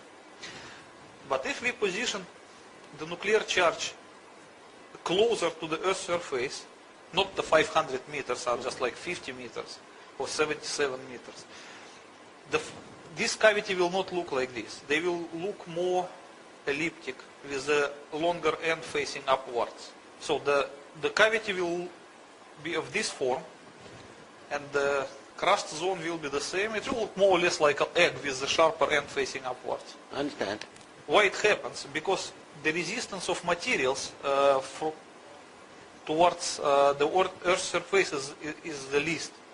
And everything always goes by the way of the least resistance. Oh, so if it's going through, that pressure is going through the foundations, then it reaches a floor, then it reaches a carpet, then it reaches a desk, and there's nothing like solid granite that it's pushing against. No, as you see, here I make the cavity of the round form, but yes, that is in the ideal case, but nothing is ideal in reality. So if the tower is like this, and the nuclear charge is positioned here, it would not produce exactly round cavity. It will produce cavity of this form. Okay. And the crushed and damaged zone, they will be also like this. Because they will tend to expand by the way of least resistance towards the Earth's surface, rather than to these directions. Because here the resistance of materials is much stronger than this way. So it's just pure physics. And the other thing that you have to consider, that granite around here is more or less solid and strong material, while the tower is half empty. And even though it is steel, but it provides different resistance of material compared to granite. That's why the expansion by the tower structure of these zones will be much longer than it underground case. So if it's only 77 meters below the surface, wouldn't we hear an enormous explosion? No, you would not. What would we hear? Nothing. You will just feel the shaking of the earth, which is typical for underground nuclear explosions. Like a train going underneath? Can be compared. It would be, you can measure it by the Richter scale. 150 kiloton will produce something like maybe 5.7 by Richter scale. It's enough to So feel. when the fire chief, when the fireman testified when he left the Marriott Center and felt the ground shaking, Yes. and then looked up and the South Tower was coming down. Yes, that is very reasonable explanation, because you know this expansion of these zones towards the tower structure it took a few seconds, because once the nuclear explosion happens, at this time the earth was shook like earthquake, and then the pressure of gases begin to expand the cavity and to create these zones which will continue by the tower structure. And between the actual shaking and this process will be a few seconds. I guess it was 12 seconds, as you can see in the movie. We have one movie. Look at this one. This is one of the rarest movie that contemporary. You can see that the tower begins suddenly to shake. Yes. You can see it in this. And then you can measure, you can count 12 seconds and the tower started to come down. So it takes 12 seconds for what to happen? For these 12 seconds, the pulverization wave was propagated towards the tower, towards the Pulverization. Yes. That means the pressure causing a crashed zone?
Okay, I explained to you. You see, let's say this is our tower. And this is the Earth's surface. Our nuclear charge is here. The first, it will create a primary size of the cavity. In result, it will be because of the disappearance of the rock. It will be evaporated. And then the pressure of the gases which is a former rock, will try to expand the cavity. So it will expand the cavity a little bit. And then the next area will be already compressed by this process. So it will create the three zones. The outer one is a damaged zone. This is the border of damaged zone. And this is the border of crushed zone. And this is the border of the cavity. And all of them will expand, mostly to this direction. So before the foundation of the tower will be reached by the border of expanding cavity, it will be first reached by the border of the damaged zone, which will continue to propagate upwards until it reaches some, maybe 350 meters. Okay? And then it will be followed by the border of the crushed zone, which will continue the same way until it reaches maybe 300 meters. And only then it will be reached by the end of the expanding cavity. So in this process, as you can see, the first tower will be damaged into small pieces until 350 meters. And immediately it will be also pulverized up to 300 meters. So this will be dust, complete microscopic dust. So the very tower, typical the for the crushed steel, zone. the computers, the desks, the chairs, the Even carpet, the human beings. dust. Everything will be just transformed to complete microscopic dust. And this area will be damaged into small debris. And because the tower was above 400 meters, this part will be still undamaged, means solid and heavy. So by the gravitational forces, it will, in the next second, it will just press down.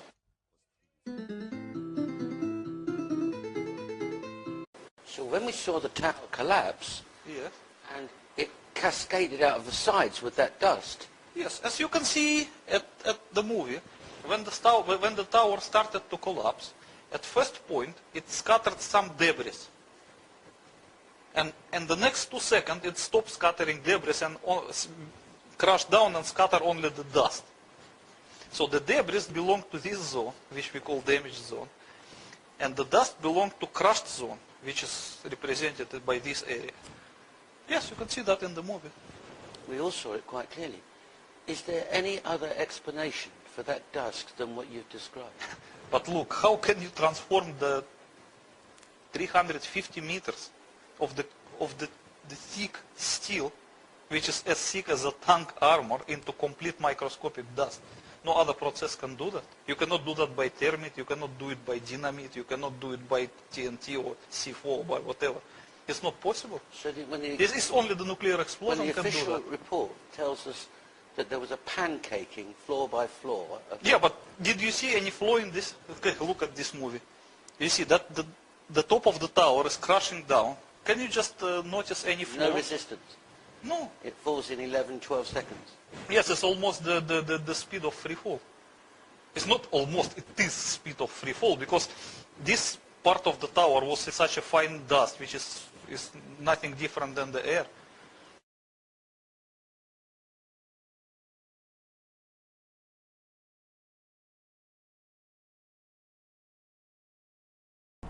The Sears Tower in Chicago has been evacuated, and we continue to check on the circumstances there. The Pentagon, the State Department, and the White House have been evacuated in Washington as well. The president has,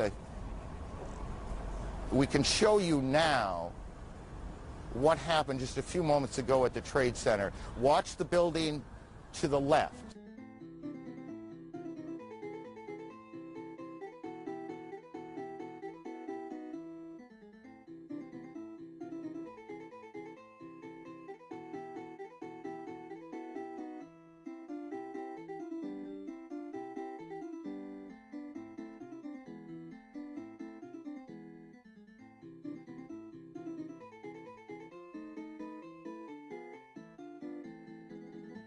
So is the net effect of what we saw and what we see your proof that that was a nuclear device?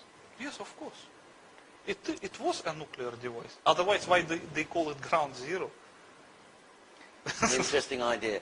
Tell us about, the book expands in some detail, but tell us about Ground Zero. Okay.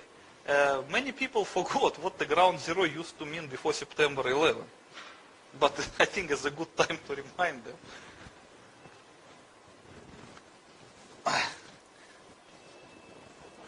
I had one of the biggest pre-September 11 dictionaries. Webster's unabridged. Okay. And this claims to be, it's really big. 1,664 pages. And probably over 500,000 words, I believe. So let's look what the Ground Zero means.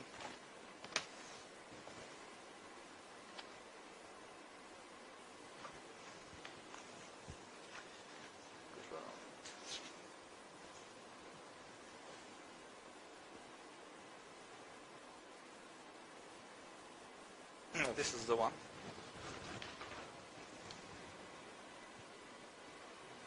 You can look and read it. I'll read it. Ground Zero, the point on the surface of the earth or water directly below, directly above, or at which an atomic or hydrogen bomb explodes. So that was the definition, according to Webster's, pre-9/11. Yes. So does it say that is the place of pancake collapse? No. What do dictionaries that were printed after September the 11th say? You know, after September 11, they were so embarrassed that the former demolition ground of World Trade Center was called Ground Zero, and this name becomes so sticky that it persists up to this day, that they need to change the legal definition of the word in the future dictionaries. Otherwise, the people will doubt it. So new dictionaries were given a new meaning? Yes, I have an example. These two are both advanced American dictionaries, but of different editions.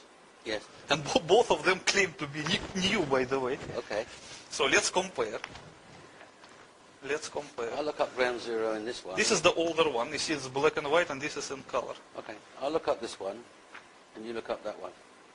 Mine says, the old one, the place where a nuclear bomb explodes where the most severe damage happens. And that's according to Longman's Advanced American Dictionary. Okay, and look at this one. Now the new color one, presumably this has been published after 9/11, tells me that Ground Zero means the place where a large bomb explodes, where the most severe damage happens. So this is Ground Zero, the place in New York City where the World Trade Center buildings were destroyed by terrorists on September the 11th, 2001. So it's the same dictionary. Okay, let's look at the edition. This one is published in 2000. And this one is published in Should 2000 and... Should be maybe in the beginning. This is published in 2007. Yes, you see? It's the same dictionary. But in here it defines it as a place of nuclear explosion, and this is the place of explosion. So what your book says, and what you're saying now, is the American government demolished the World Trade Center with an underground pre-positioned nuclear device. Yes.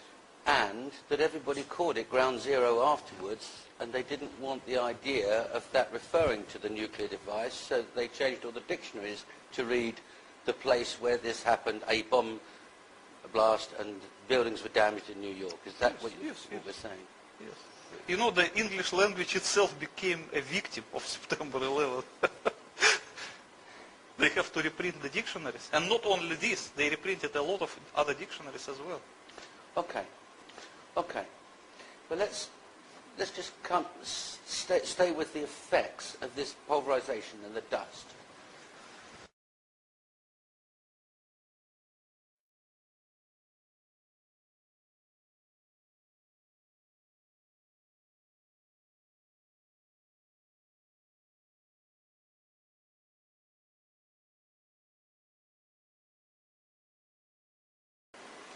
Dimitri, this dust, this pulverized dust, is it radioactive?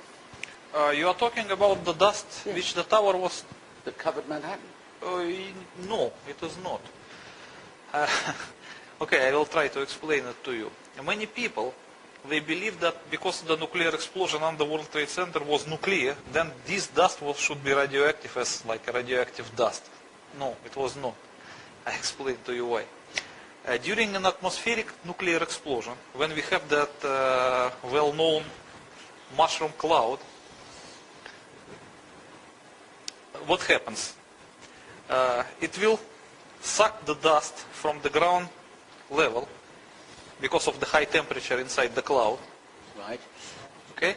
And it become radioactive here, and when it cool down, it will fall down. So this is the radioactive dust. But there was nothing like this here. Because all the radioactive materials were concentrated inside the cavity. And this dust was just compressed by the pressure wave. So it should not be radioactive. Because this was not involved with any radioactivity. It was harmful, of course, for the health when you inhale it, because it was a microscopic materials. But it's just a mechanical damage. It will not cause you anything like the radioactive poisoning, radiation poisoning. So, if some of the dust particles were asbestos and they were inhaled, then you'd have... No, yes, if you inhale asbestos, yes, you will have the harmful effect of asbestos. Okay, but there's nothing radioactive with radioactivity, no. But what was radioactive in this case is the vapor. Because as I explained to you in the previous drawing, the situation is like this. When we talk about the so-called safe distance for detonating 150 kiloton nuclear charge, it was 500 meters. You remember I explained it to you. So when we make the nuclear explosion at the depths of 500 meters, it will create a cavity of 100 meters, and still there is a 400 meters of the soil. To filter. Yes, so when the radioactive gases will try to reach the surface by the crevices of the rock or whatever, they will be filtered on the way. And the thickness of filter will be like 400 meters at least. So it will tremendously decrease the radioactivity. But in the case of the World Trade Center was another story, because the tower was only 27 meters below surface, and the position of the charge was another 50 meters. So from here to here is 77 meters. And 50 meters, or even a little bit more than 50 meters, was occupied by the cavity. And the filter was not more than 25 meters, compared with the 400 here. Yes. But even this 25 meter would not serve actually as a filter, because in the next second they just fell into the cavity and just melt there, so there was no filter at all. So all the radioactive gases escaped through the open hole, just to the atmosphere. So anyone who was working around here, or Manhattan residents, or the ground zero workers, or whoever, when they inhaled the radioactive vapor, that was the main source of the radioactive exposure.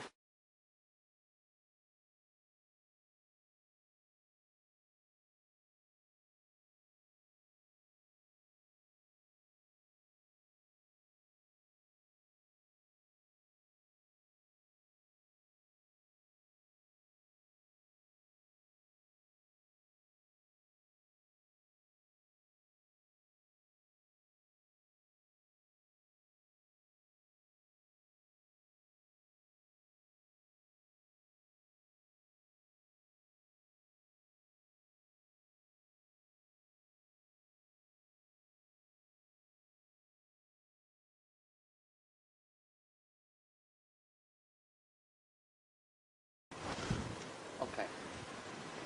Before we go on to talk about the medical impact, yes, let's just stay on this shockwave that's shot through the building, pulverizing steel, human beings, desks, computers, carpet, photographs, everything in the way, and turning it into what resembles just microscopic dust, flying all over Manhattan and flying into the cavity.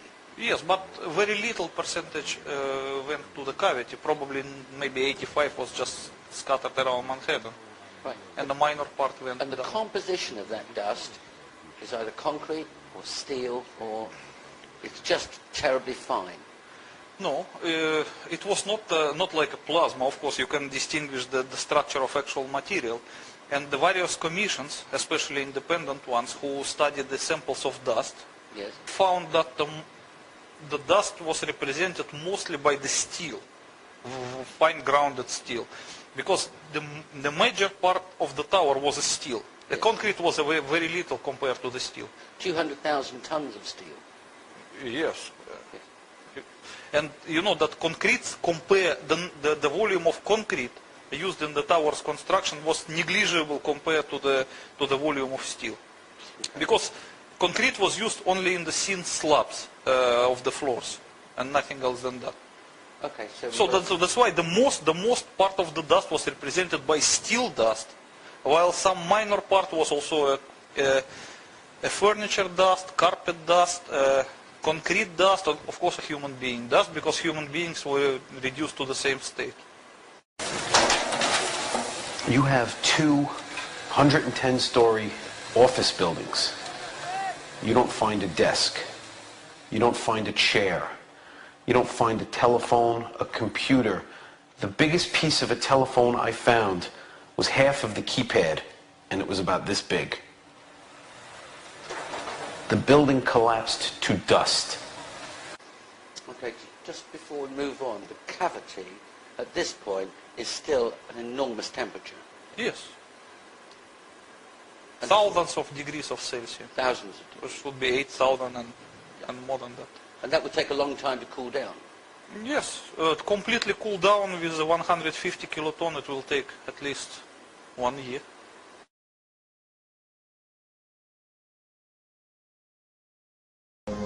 This is how it's been since day one. Oh, it's unbelievable. And this is 6 weeks later, almost 6 weeks later. And as we get closer to the center of this, it gets hotter and hotter. It's probably 1,500 degrees. We've had some small windows into what we thought was the core at some point, and it looked like an oven. You know, it was just roaring inside. And it was just a bright, bright reddish orange color. See that stuff he's pulling out? What was that, Chief? We're gonna hold off on the water. See the stuff he's pulling out? Yeah. It's red hot. If we hit it too much steam, you won't be able to see what he's doing. Great. So 3 months later, finding molten steel in the debris doesn't surprise you in the least. No. It's perfectly understandable. In fact, in your book, you say that the only explanation for molten steel 3 months later being in the debris is the heat generated from this blast. Yes. Because you can't sustain this kind of temperature for 3 months. Sure. And you discredit the suggestion that it might be a thermite device. Of course, because that so-called thermite theory is just one of the conspiracy theory born out of desperation. Because people, they cannot find the logical explanation why that steel tower collapsed. Of course, they cannot believe that it was made by kerosene, and they cannot believe that it was made by ordinary explosive because of the high temperatures. That's why they arrived to the conclusion that it was thermite. But the thermite cannot sustain that temperature for 3 months. You can see that as in the event of electric welding, that is the thermite. So how long it can be hot? 15 minutes? Not more than that. Okay. And also the thermite cannot reduce steel to dust. It can melt it. Okay. Now we've got a report. I've got it here, the 9/11 Commission report. And there must be on the Commission staff experts. And there must be, America has its own experts, but there must be experts that have looked at the same evidence that you've looked at with similar experience to you and said to themselves, that can only be one thing. It can only be a nuclear device. Yes. Because Russia's not on its own in understanding crash zones and damage zones. Americans understand them too. Of course. So they know exactly what's going on in Manhattan, and they know exactly what brought down the towers. Yes.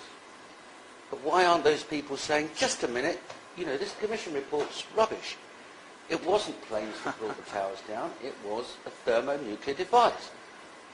Okay, when we talk about public disbelief in September 11 Commission ravings, that is understandable because more than 75% of public, maybe perhaps more than 75% of public do not want to believe the September 11 Commission. But to reconcile oneself with the idea that it was a nuclear device is not so easy, because it's just a psychological problem. Not many people they can believe that the American government is capable of demolishing the buildings in the middle of the city by the nuclear explosion. It's just difficult to believe. It's just a psychological problem. Well, I would understand that. But what about that secret? I mean, are these very learned and very eminent men, Lee H. Hamilton, Thomas H. Keynes, Richard Ben-Benesti, Bob Kerry, Fred Fielding, these are senior partners in law firms, these are presidents of universities, these are patricians of note who have signed a report saying this is what's happened. Are you suggesting they're all misled? No, they are not. Because the American government was in a very awkward situation. It has divided the so-called truth in the few different levels. So, let's say that the real truth is known only for a few people in America. And a little bit lower level is known to different, like, commission members and so on. And it was explained to them that the tower were actually demolished by the nuclear devices that belong to Osama bin Laden. Because otherwise they cannot explain many things. They cannot explain the radiation effect, the ground zero name, and all building 7 collapse, which was not hit by the plane. So they have to produce some other kind of truth, in the quotation mark, for this kind of commissioners. And for them it was produced the second truth, which says that all 3 buildings of the World Trade Center, the Twin Towers and the Building 7, were demolished by so-called mini nukes, the portable nuclear suitcases, Soviet-made, which were obtained by Osama bin Laden from Ukraine.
So, according to this version, Osama bin Laden operatives kept the nuclear suitcases at the basement of the buildings, and the plane attacks was only a distraction.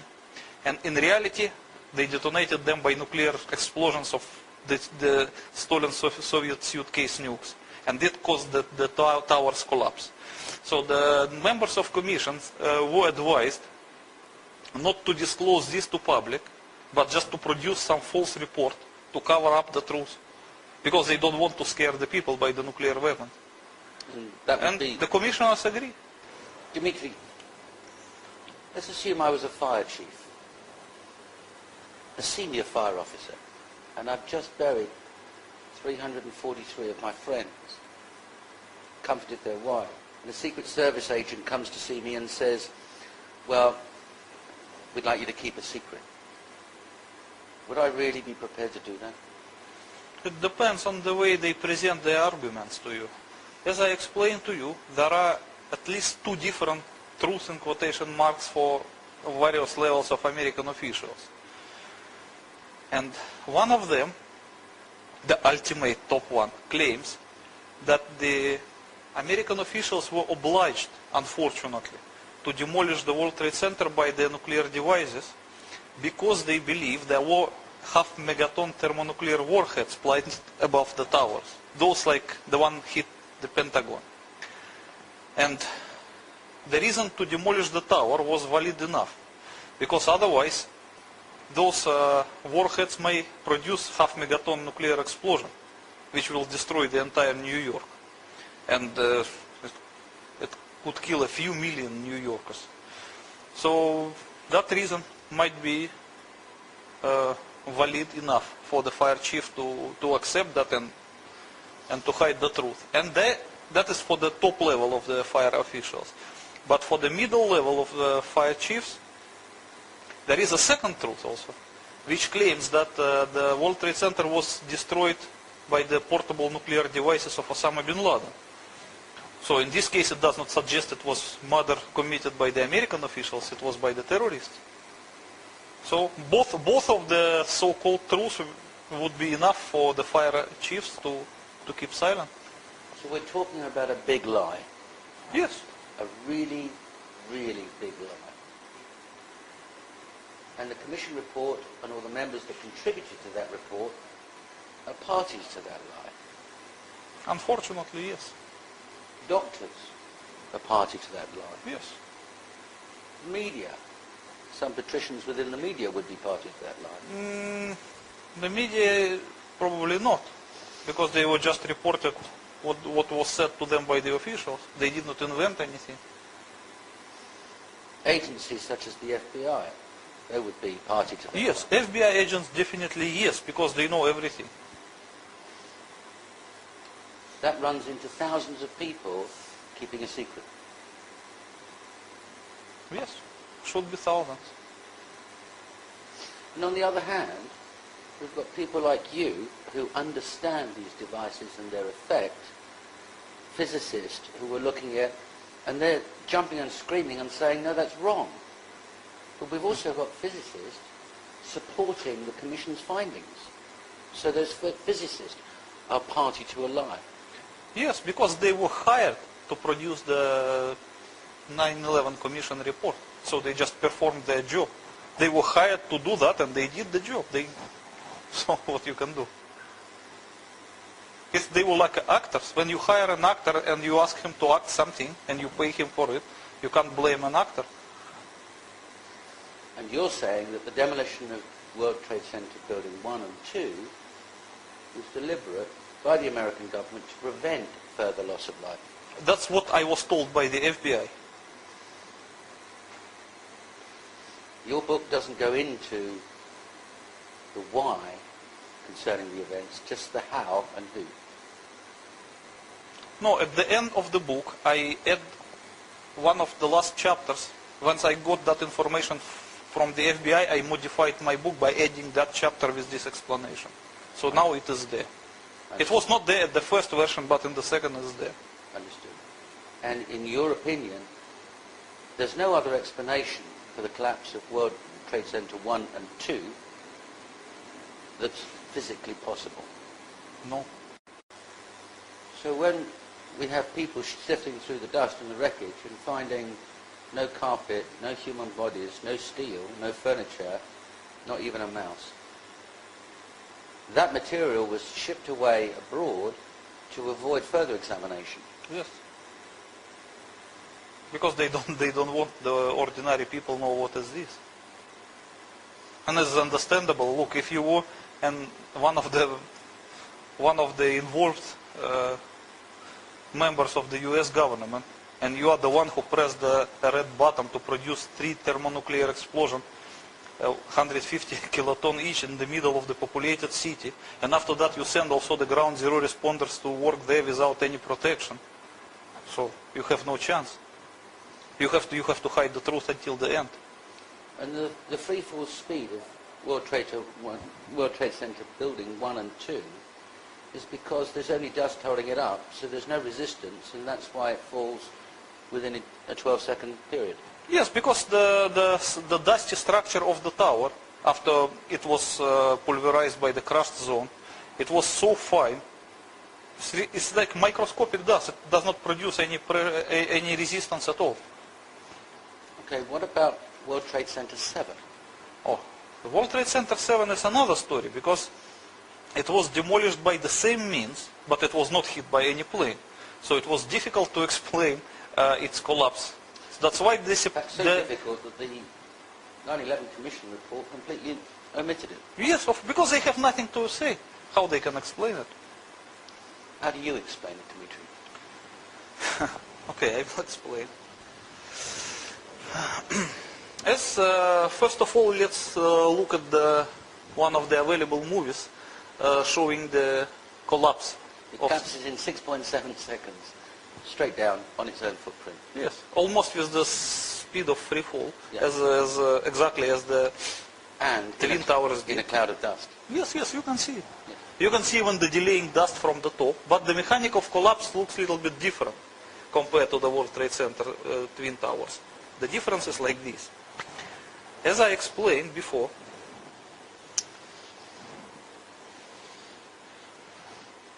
of the height. This is the height of the twins, World Trade Center 1 and 2. And this is the height of the World Trade Center 7. So, when the nuclear explosion produced a crushed and damaged zone, the crushed zone was about this high and the damaged zone about that high. So this part was undamaged. This part was represented by debris of various sizes. And this part was a complete dust. So this one is complete dust. Okay, when we talk about the World Trade Center 7, under it was also 150 kiloton nuclear charge. And it produced exactly the same size of explosion. But the crushed zone was able to reach until the very top of the tower. So there was no heavy undamaged zone like this in the case of the Twin Towers. That's why complete structure of the World Trade Center 7 was pulverized from here to here. And for a couple of seconds, the World Trade Center 7 just resembled a pile of the dust, like a dried up sandy castle, you can make on the beach. So once it was pulverized under the pressure, under gravitational forces, it began to disintegrate. And it slowly began to crash from downwards, and then it went down and just disappeared, as just any dusty structure would. Yes, as you can see, it goes as if there's no foundation or nothing. It just goes straight down. Yes, you can see in that movie, yes. And you can see that once it started to go down, there was some delaying dust. You can see it clearly in the movie, on top. And there were actually two sources of dust. One is on top and one is from below. So the below dust was ascending and the dust from above was delaying, because the structure went down too fast.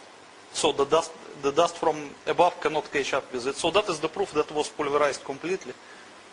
And those people who work at the World Trade Center 7 spot, they cannot find any debris as well as at the spot. Nothing, just dust. Not even a mouse. Nothing at all. And there is another thing that the American government attempted to blame World Trade Center 7 demolition on the same portable nuclear devices of Osama bin Laden as they did with the World Trade Center 1 and 2.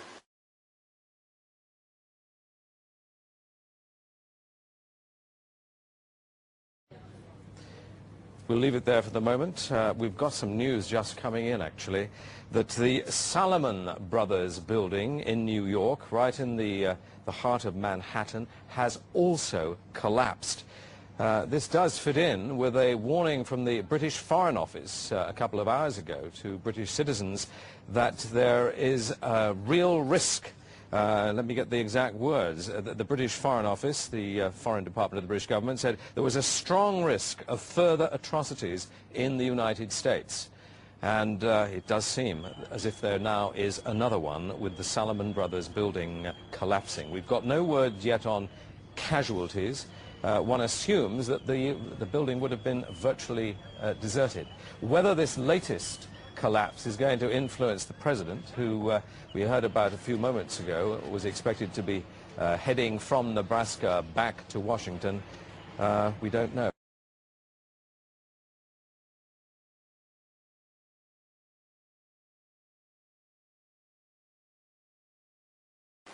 You can look at this Spanish El Mundo newspaper, yes, which was released a few days after September 11, and you can see clearly the number of portable nuclear devices ascribed to Osama bin Laden is 3, not 2.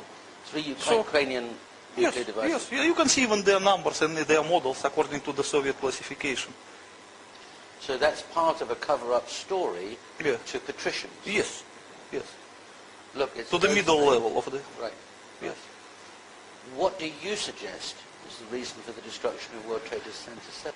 World Trade Center 7 was a command center of the entire World Trade Center complex. So the nuclear devices, they were not kept under the World Trade Center 1 and 2. They were kept under the World Trade Center 7, and at the time of destruction they have to be delivered under the Twin Towers by some underground railway, mini railway, which was made in some tunnels. As you can see that many people cannot explain why the first tower was hit by the plane, collapsed second, and the vice versa. Yes. The explanation is very easy. This is the structure of the World Trade Center complex. So this is the World Trade Center 7, and this is the Twin Towers. You can see that World Trade Center 2 was farther from World Trade Center 7, and World Trade Center 1 was closer to it. And the delivery tunnels were leading like this. That is why it was not possible to demolish this tower before this tower, otherwise the demolition wave underground would demolish the delivery tunnel for this tower. So this tower must be demolished first, and then only this tower. And after that, the people who demolished these twin towers, they have no choice than to demolish the World Trade Center 7 as well, because otherwise the inquiry will find out all of this stuff. So they have to destroy it completely. So luckily, the World Trade Center 7 was scheduled to be demolished by the same way, so they have the 3 nuclear devices actually. So they just used the third one to demolish it and to hide the evidence completely. And then they have no problem in explaining it. At least it would be easier to hide the fact that the World Trade Center 7 was demolished, as they did in the actual report of September 11 Commission. Then, in case if the inquiry come to the World Trade Center 7 and find the third nuclear device there and the delivery tunnels, it will be difficult to explain what is that. So they just prefer lesser of the evils. So we're saying, are we, that the American government is reacting to an attack in a way that causes them to do something dreadful and then cover up the evidence? Yes. The World Trade Center 7 demolition was a pure hiding of evidence. Let's look at their position at the time. They've been attacked by a thermonuclear device. They think there were two others. They think that possibly millions of New Yorkers are going to lose their lives unless they do this. Yes. So it's probably the right decision. Yes. Considering circumstances, yes. If it's the right decision, why cover it up? Okay. It will be very difficult to explain to the ordinary people what the nuclear devices did under the World Trade Center at the first instance. It's very simple. 3,000 people are going to die if we do this, and if we don't, 6 million will die. The maths is very Yes, simple. but if I were an inquisitive person from among the ordinary population, I would ask my question, why should you keep your own nuclear device under the World Trade Center? Were you expecting such a development? It's very difficult to answer. That's a different question, but it's equally valid. But it does bring the first question back. Why cover it up? And then it brings another question.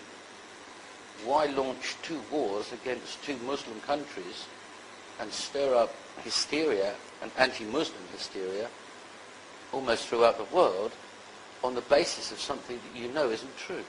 Oh, I think that is just a very common step of political technology. You know, it's described in the 1984 by Orwell, so everybody knows it. Like, for example, when there was a first nuclear bombing against American Marines in Beirut in 1983, the first thing what the American government did the next day, they made a Grenada invasion, just to distract the public attention from the nuclear explosion in Beirut towards the occupation of Grenada. Yeah. So, but it was a smaller thing. But September 11 was much bigger event, so the war should be bigger to distract the public attention appropriately. It's understandable. Okay. World Trade Center Building 7 housed the largest, outside of Washington, the largest Secret Service office.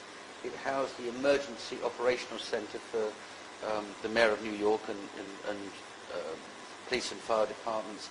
It housed material, legal material for the American government. It was a very important center. Have you thought of other reasons why that building particularly would be destroyed when buildings that were between there and the World Trade Center buildings 1 and 2 were not destroyed?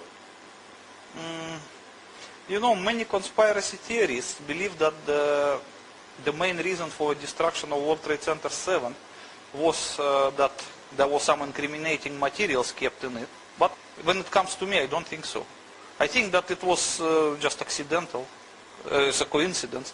So that the primary reason for destruction of the World Trade Center was that because the entire demolition scheme of the World Trade Center was based on it, in it. So the delivery tunnels were leading from World Trade Center 7 underneath of the Twin Towers. And the actual nuclear devices, all three were kept under the World Trade Center 7, where it was easy to maintain them. So, and they just need to destroy that. When they decided to press the button, would it be an instant thing? Would it be bang? Or would there be some kind of a safety device? Or there should be some alarm that should ring in the dangerous area which is about to be demolished. And if you read the carefully timetable of September 11 events, you will find out strange thing. Early in the morning, September 11, this alarm system was turned off. And nobody can explain why. So when they actually pressed the red buttons to demolish the World Trade Center, and they pressed them inside the World Trade Center 7, there was no alarm signal produced. But that would presuppose that they knew about the attacks ahead of time. No, I think it was some kind of conspiracy. Okay. Dimitri, in the book you explain in very clear detail the positioning of the charges and the effect on the other buildings within the World Trade Center complex. Can you explain how you made those calculations? It's quite easy. If you look at the entire picture of the World Trade Center, oh, better we can see it in the bigger one. You can see that three buildings were pulverized. Yes. It's a building 7 and building 1 and building 2. And the rest of buildings were just damaged, but not pulverized. And what is very interesting is that a building behind World Trade Center 7 was also damaged. And as you can see, it is very easy to understand why. Because the building 7, oh, better see it here, it has the form of, I don't know how they call it. A trapezium. Yes, trapezium form. And understandably, if you want to demolish this building, you have to position your nuclear charge here, at the middle of the imaginary circle. Yes. Okay? Otherwise, it will not embrace the entire building. So, like, as you can see from this picture here, the building 7, in this case, occupies half of the circle. Yes. And the other half of the circle slightly touches the building on the other side of the road, which you call Fitterman's Hole. And you can see the actual damages on this photo, yes. Yes.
So that is exactly why when they demolished the building 7, they managed not to touch US Post Office and Verizon buildings to that site, but they were not able to avoid damaging the other building. I see. And in the same picture just below, we see that you've positioned where the charges were on 1 and 2. Yes. Because they weren't directly under the towers, No, were they? They were a little bit, the actual hypocenters of explosions, they were not exactly in the middle of the tower's footprints, but a little bit away from it. That's why there was some surviving corner, as you can see in these pictures. I make it in green. And I think there are also photographs. Yeah, I will show it to you. But I have to ask you, Dimitri, Like this how is one were of you the able to most- calculate that it wasn't in the center? It is quite easy to calculate. As you can see that this photograph is one of the surviving corner. So let me fully understand this. What you're saying is, there's the tower. Yes. The explosion's slightly off center, so the effect running up the tower I better make a is drawing. also slightly off So center. it will be easy to understand if I draw it. Okay, let's imagine that this is our tower.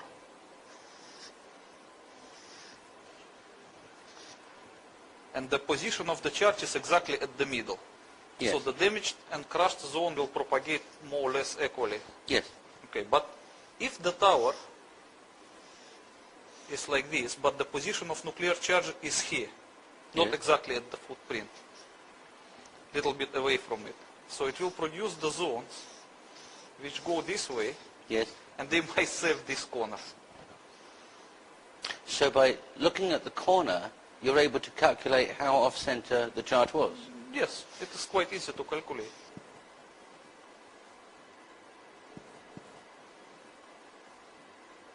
Well, can I ask you then, what happens to the blast wave when it gets to the surface and hits the atmosphere? It can't be called blast wave, we would better call it crushing wave. Crushing wave. It will just pulverize everything on its way. So it will pulverize the part of the tower and also part of the remaining Earth surface here. Yes. But what happens when it hits the air? Nothing. Because it's like compression wave. It will not. So it's compressing only where it meets resistance? Yes. And pulverizing anything that resists. And if Apparently it gets into the air, then... so it's just air. Right. I understand.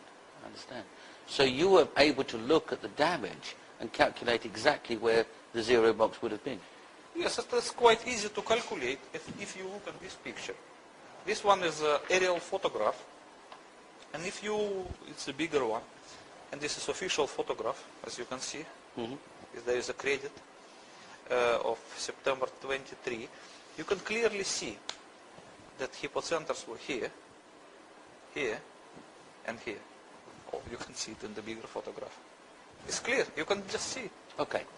And I would say that I was not alone who arrived to this conclusion, because there was one famous French writer.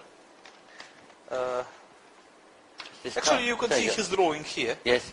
Yes. And as you can see that he positioned his charge exactly as the same as in my calculation. And in between one of the Twin Towers and the Marriott Hotel. Yes. And he positioned it also 50 meters below the ground, the lowest underground foundation of the tower, meaning 77 meters. But his story was slightly different. He was saying that there was a secret nuclear reactor underneath that exploded. Okay. First of all, you have to understand that nuclear reactor cannot explode. It can melt, but it cannot produce the explosion. Neither in the sense of nuclear explosion nor in the sense of ordinary explosion. Because the nuclear reactor is something which it does not contain any explosive thing. It cannot explode. Just walk us through that. A nuclear reactor causes the fission to create heat, to create energy. Yes. Well, isn't that what a nuclear bomb does?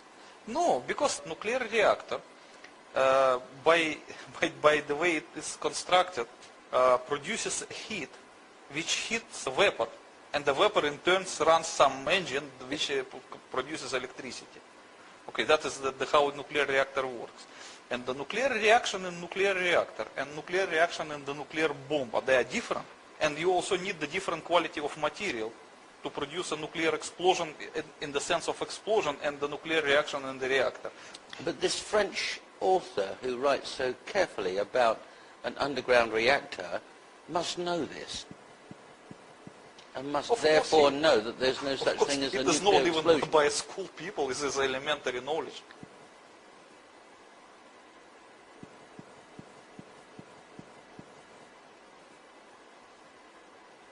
Okay. And I guess that there is something wrong in his book, but I don't know what exactly wrong. First of all, why should the US government have a nuclear reactor under the World Trade Center if they have enough electricity supplied to it? It's just ridiculous. It doesn't even make nonsense, does it? Yeah, it doesn't make any sense. First of all, there is no reason for American government to have underground nuclear reactor. Secondly, even if they would have it, why they should keep it secret?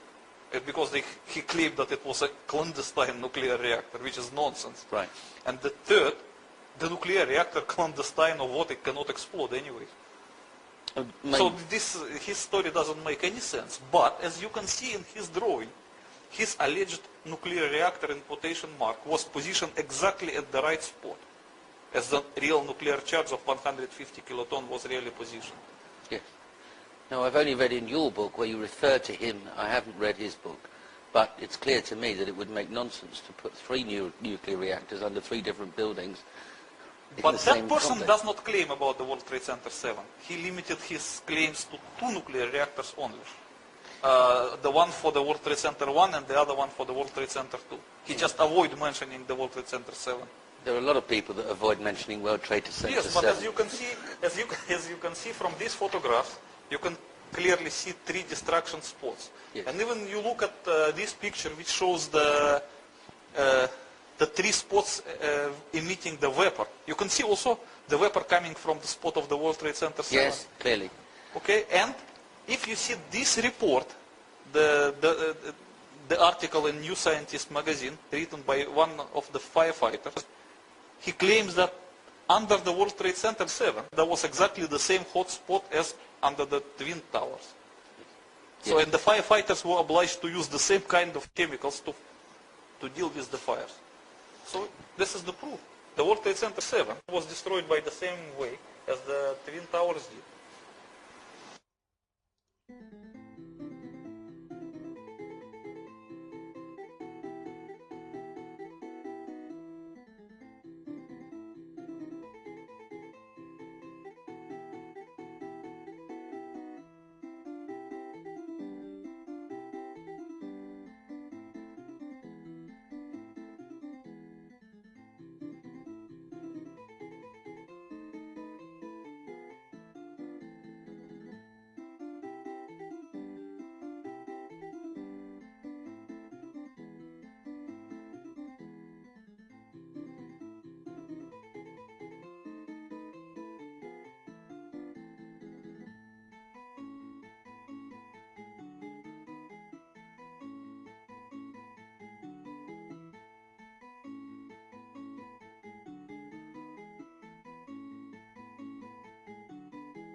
Idea of how much of the plane actually impacted the building?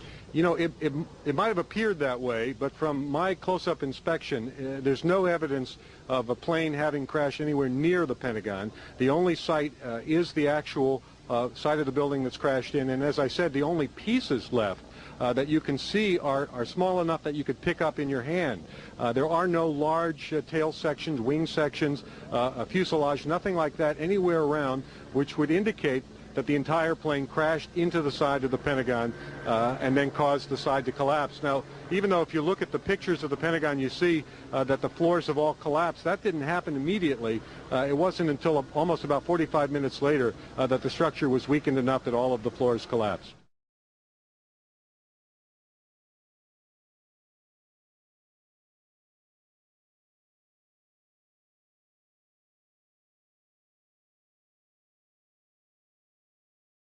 At any point during this day, were you just, in a very base way, afraid? There were many times, Miles, that you were afraid. You were worried, especially when I was standing in front of the Pentagon that night, seeing one of our Fortresses pried open by a missile airplane.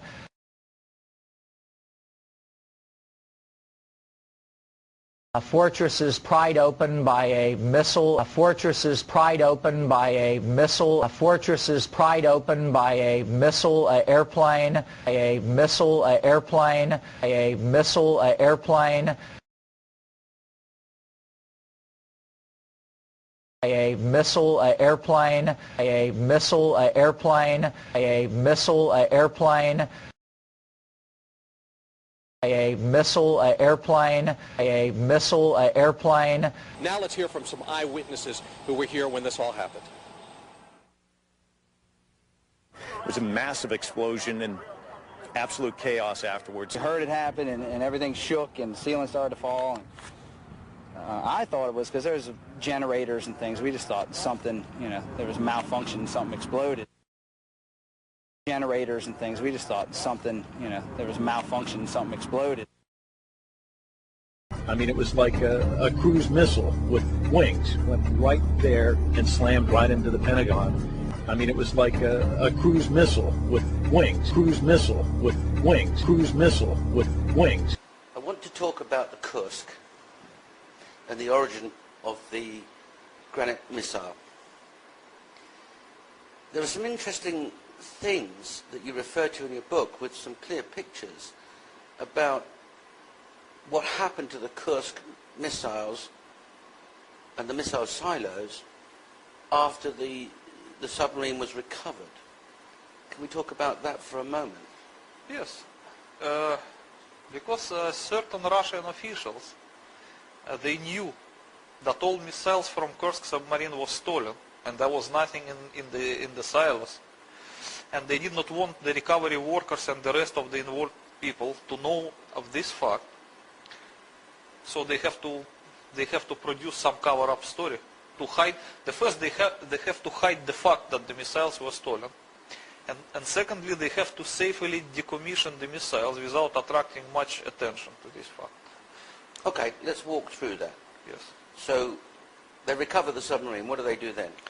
Before they recover submarine, they send some special unit of the divers with a strange instruction to fill the empty tubes which supposed to host the granite missiles with a certain fast setting foam, and then seal the lids. What would be the point of fast setting foam? The point was that to hide the non-existence of the missiles, but the official version, of course they have to produce some official version, was that they have to use that foam to prevent missile from, how do you call it? Vibrating? From vibrating inside during the transportation and from damaging them, which is just ridiculous, because the missiles were in the combat position and they were tightly fitted. And they're armor plated. How can you damage? Look, you can see at the picture of the Pentagon. Yes. This missile managed to fly about 600 kilometers and penetrate 6 walls of the Pentagon after throwing the generator to the side. Yeah. You're not going to damage them. Yeah, it was not damaged. Okay. So why would it be damaged during the transportation? So they fill the missile tubes with fast-setting foam. Yeah. Then they recovered the submarine. And then they sealed the lids. Okay. And after that they started the recovery operation. Okay. And then they get the submarine up on the surface. Yes. Then they transported it to the port. Okay. And then what did they do? And after that they continue, because they have to continue with this how they call production. Okay. They decided to cut the entire silos from the body of submarine using the electric welding. They cut the silos out of the submarine? Completely. From the okay. They just cut them. Okay. As you slice the bread with the knife. And then they transported them to some secure location. Yes. And then allegedly they destroyed the missiles along with their silos without opening them.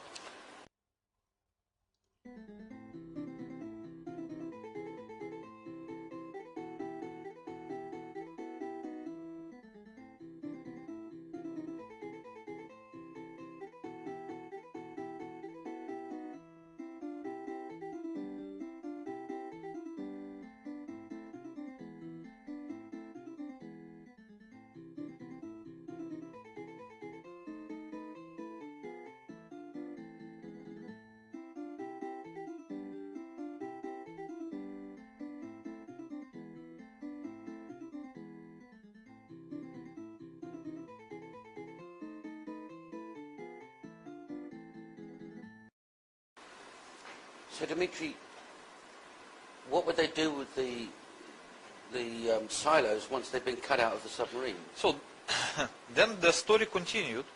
They produced the public story that the missiles were allegedly so badly damaged that the silos cannot be opened because it's too dangerous. Okay. And then they delivered this missile to some remote area, buried them into some trenches, and allegedly destroyed them with ordinary explosives.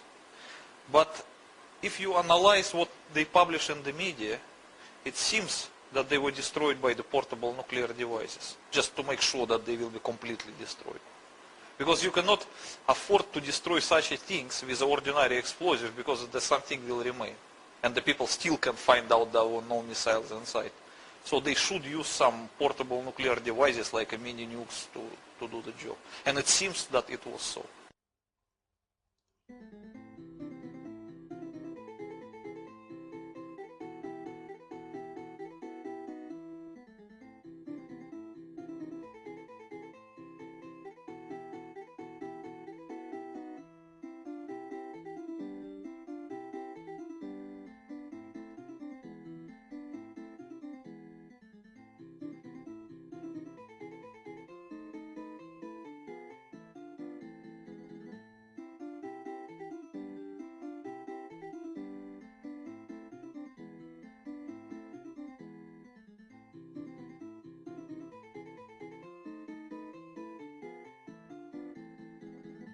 Okay.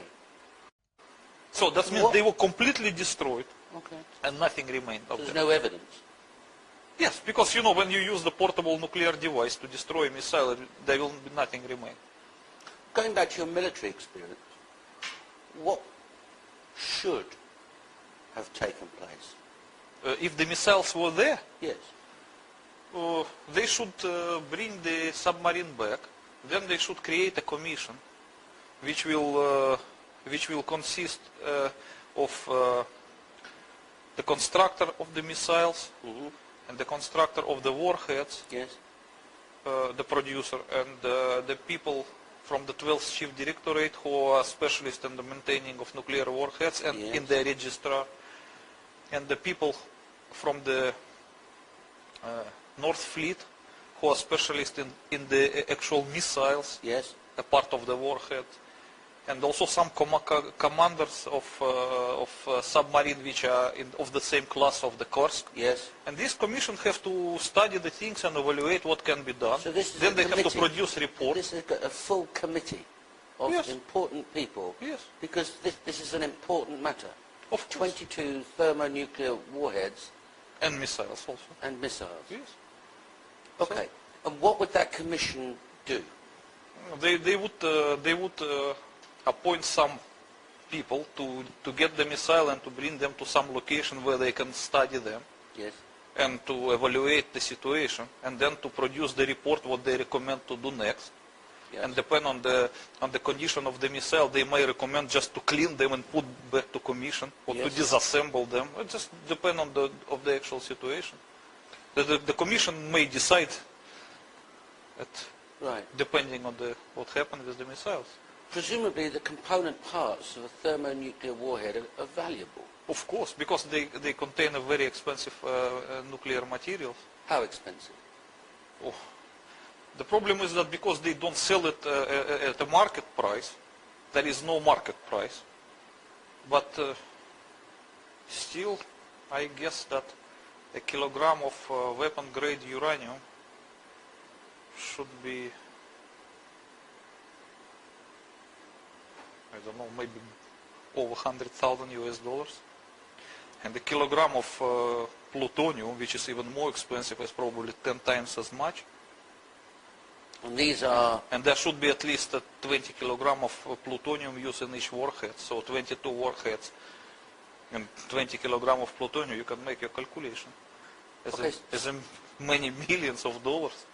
Okay, so weapons-grade plutonium, You're right. weapons-grade uranium, Yeah. is an extremely valuable item, but it's also an item, presumably in Russia, which is carefully controlled. Of course. Of course, because it's a weapon-grade material. They're afraid that such a thing can go to some country which is supposed not to possess it, and that they can produce the nuclear weapons. They have to observe the non-proliferation treaty. So and they're afraid of terrorists also. Sure.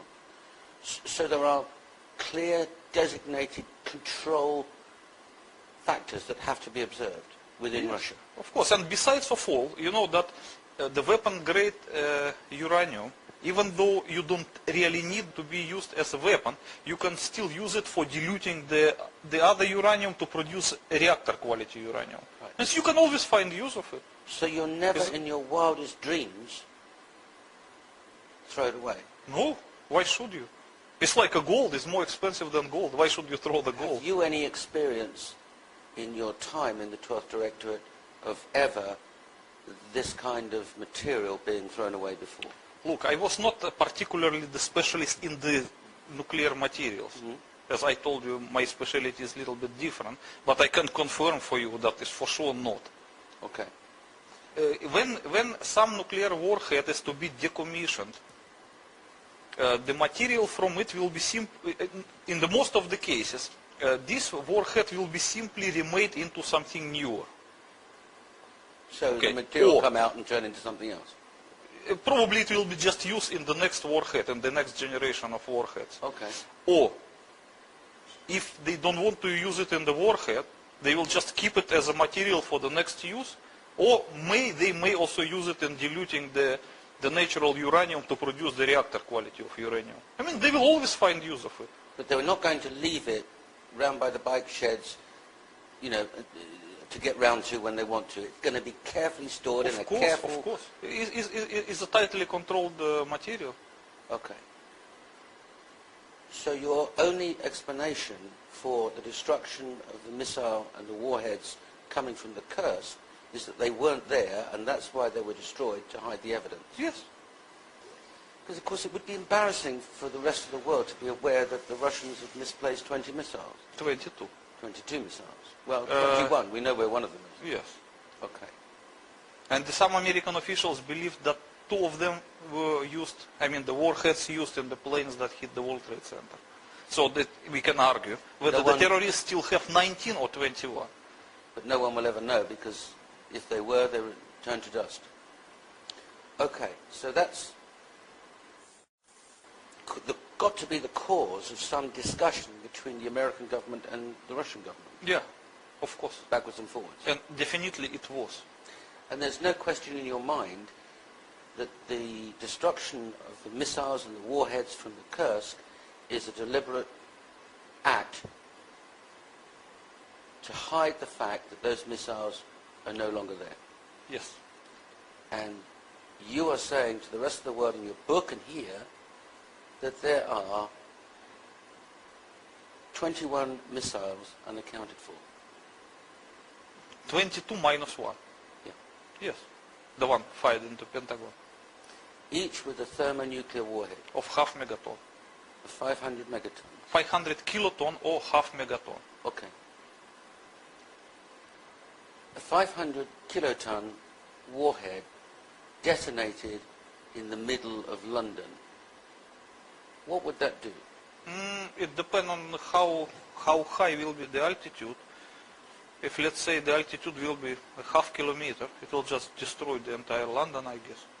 If on the ground level, maybe a little bit less, maybe 70%. But the most of London will be destroyed in any case. It will be like a big Hiroshima, 20 times as much. Let me be absolutely clear on what you're saying and what you've said in the book. This material is unaccounted for. This is the evidence. Here is the book detailing who did it, what happened, and everything else. This is my evidence. This is my testimony. Prepared to go to court. I've been to the American... I've given you the book to the American Embassy. I've given it to the French Embassy, all the information. Yes. And the American Embassy, just help me with this, haven't come back to you and said, can you tell us about this? No. Because they already know. They haven't come to you and said, is there anything that you can tell us that will help us to find out where these other missiles are? No, definitely not. even if they thought you were stark raving mad, and I'm sure that they don't, why wouldn't they come to you and say, can you help us with these? I was surprised either. But it seems that they are satisfied with what they know. That could only bring one explanation. No, actually there could be two different explanations. One is that they are satisfied with what they know. And the second thing, that the high-ranking officials just told to those low-ranking who talked to me not to talk anything about this and just forget the matter. It might be both. It might be that those guys were ordered by their superiors not to continue this inquiry. I beg to differ. I refuse to believe that senior officials within the American government would ignore the possibility that there might be 21 missiles somewhere unaccounted for. The only explanation that I can think of, subject to what you may say, is that they already know where they are. I don't know. I have no explanation either. Okay. So Dimitri, the public perception or the layperson's perception of a nuclear explosion is completely different when that nuclear explosion takes place underground. When we were first informed that there's a possibility of a nuclear explosion taking place in Manhattan, we dismissed that as nonsense. That can't happen. There's no mushroom cloud, there's no radiation, there's no destruction. And now, having explained that it's underground, all of the energy and all of the things that we associate with a nuclear explosion take place underground. And it's only an associate effect that causes the demolition of the World Trade Center buildings. Yes, it's probably a psychological problem why the people cannot believe that it was a nuclear event, because they expect to be something as in Hiroshima, burned bodies and burned buildings and a lot of radiation. But in reality, as you can see, it was just an ordinary nuclear explosion underground. So the effects were corresponding, and it is well known to specialists anyway. Well, we've also got the timing issue, because the South Tower's hit at 9:16, the North Tower at 8:46, the Pentagon struck at 9:37, discovered to be a thermonuclear device. At 9:59, the South Tower is collapsed or demolished. So that would be well within the comfort zone of a decision being made and the button being pressed. Yeah, it was quite a short time in between. And then at 10:27, half an hour later, the destruction of the North Tower. So there's a kind of cause and effect to your story. Why? There is a cause and effect. The Pentagon officials look at this thermonuclear warhead, the Doomsday plane takes off, the Cheyenne Mountains are closed behind the Joint Chief of Staff, and a decision is made to demolish the World Trade Center because of the possibility of a thermonuclear device being in the upper floors. Yes, actually they didn't consider it as a possibility. They were sure about it. That's at least what the FBI officials told me. They were absolutely certain that there were nuclear devices on planes. As also, you can see from NBC's Pat Dawson is close to the scene of that attack. Pat?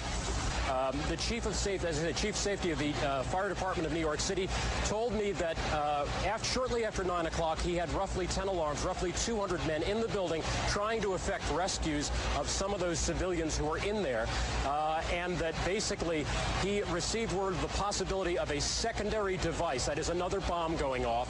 He tried to get his men out as quickly as he could, but he said that there was another explosion which took place, and then an hour after the first hit here, with the first crash that took place, he said there was another explosion that took place in one of the towers here.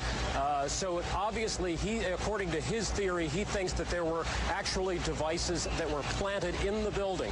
One of the secondary devices he thinks that took place after the initial impact was, he thinks, may have been on the plane that crashed into one of the towers. The second device he thinks, he speculates, was probably planted in the building.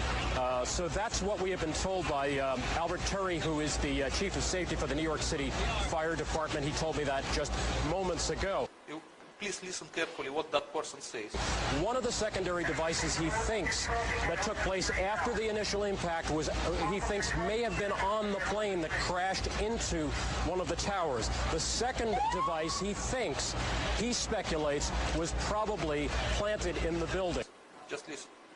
According to his theory, he thinks that there were actually devices that were planted in the building, planted in the building, planted in the building, planted in the building.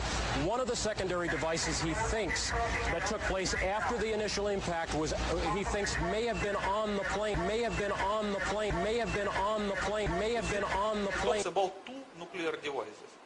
And this is the chief of safety for New York Fire Department. He talks about certain devices built in the tower and another explosive devices were in the planes. May have been on the plane, may have been on the plane. This is the answer. So he confirms that there were devices planted into buildings and devices in the plane. Leading us to only one conclusion. So yes, that is exactly corresponds with what the FBI officials told me.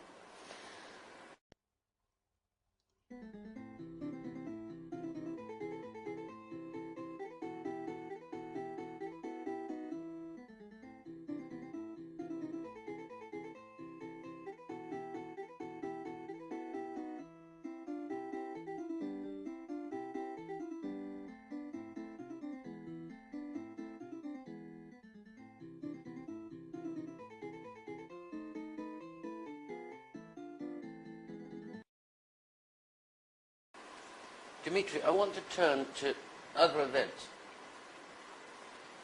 just around that crucial 8:45 to 10:30 time on the morning of September the 11th. If only the twins had an inbuilt nuclear demolition scheme, or there were some more skyscrapers that had something to do with the engineering ideas of Mr. Lazou that you referred to, you have one suspicion. The first 9/11 victim telescoped at 9:59. Less than only 3 minutes later, at 10:02, it was ordered to immediately evacuate the Sears Tower in Chicago. It wasn't ordered to evacuate the Empire State Building, the Trump Tower. It wasn't ordered to evacuate any other building, the Sears Tower in Chicago. Why would that be? Because you know that this nuclear demolition scheme of the World Trade Center was not only implemented in the World Trade Center, but also in the Sears Tower in Chicago. So once the American officials were obliged to press the red button to demolish the World Trade Center, they were obliged to evacuate the Sears Tower, because it might follow the same thing, and they don't want to kill people. The Sears Tower in Chicago has been evacuated, and we continue to check on the circumstances there. The Pentagon, the State Department, and the White House have been evacuated in Washington as well. The President has we can show you now what happened just a few moments ago at the Trade Center. Watch the building to the left, to the back of those two buildings. This is just a few minutes ago. We don't know if something happened, another explosion, or if the building was so weakened it just collapsed. But is it true then that you knew that there was a demolition scheme for the Sears Tower? You know, I can tell you honestly, I knew it for sure only about the Twin Towers of the World Trade Center. But I have the rumors. I heard the rumors about the Sears Tower as well, but in the form of rumors only. So you suspected there was a scheme in respect of the Sears Tower, but you didn't know it. Yeah, I can't be sure, but it looks like. Looks like it. Yes, because this explains everything. And what I heard, that Chicago building code was similar to New York building code. And unless you provide the demolition scheme, you cannot build a skyscraper in Chicago. But your testimony is graphically clear. Let's understand it. You knew about the Twin Tower schemes. Absolutely. From I your knew it from my position. service. Yes. But you only assumed afterwards there was one in the Sears Tower. I heard the rumors, but I heard the rumors of that. Okay. Thank you. Dimitri, there must have been other governments, the British government particularly, that would have had a clear understanding of what's taken place, because their recorders would have shown a 150 kiloton explosion in Manhattan. Of course. Okay. So let's turn to where you refer to seismic reports in your book. The seismic record at Palisades, New York, 34 kilometers north of the World Trade Center disaster, shows on the Richter scale at exactly 8:46 the impact of the supposedly the first plane, 0.9. The second impact, 0.7. The first collapse, 2.1. The second collapse, 2.3.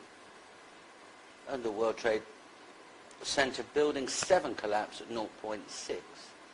Help us with that, because this presumably is an independent authority that would have produced these seismic records. You know, nothing is really independent, especially when it concerns these kind of circumstances. As you can see in this seismogram,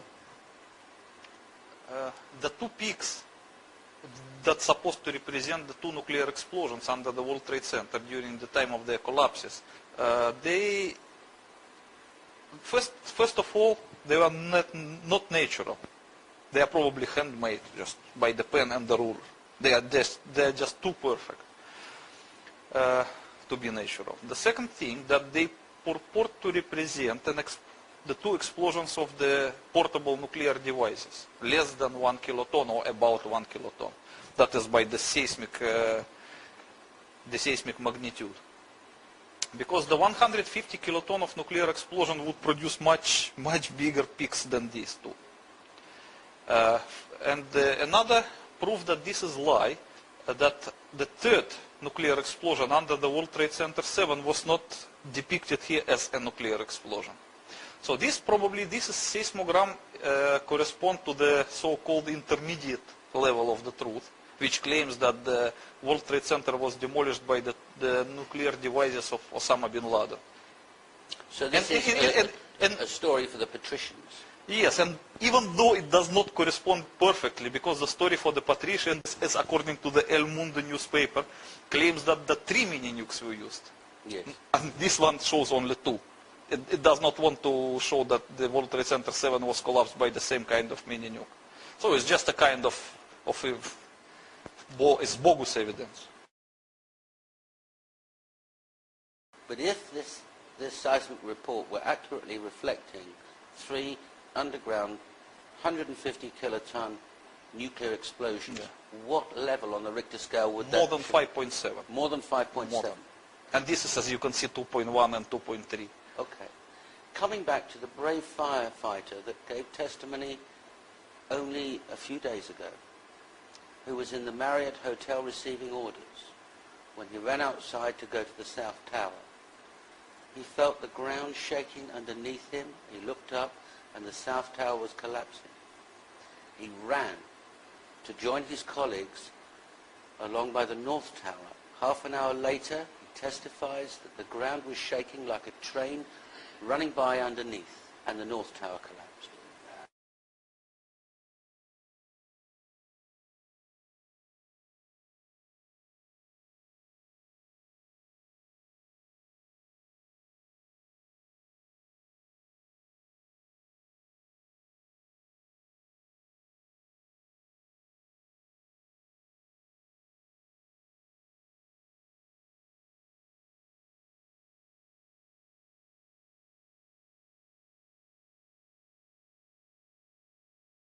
and he escaped with his life, thank God.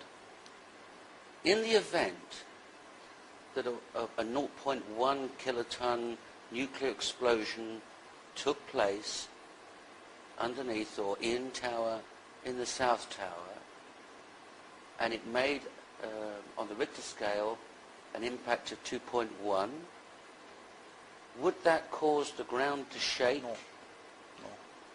At what level on the Richter scale would the ground shake like a train going past underneath? 5.5 and above.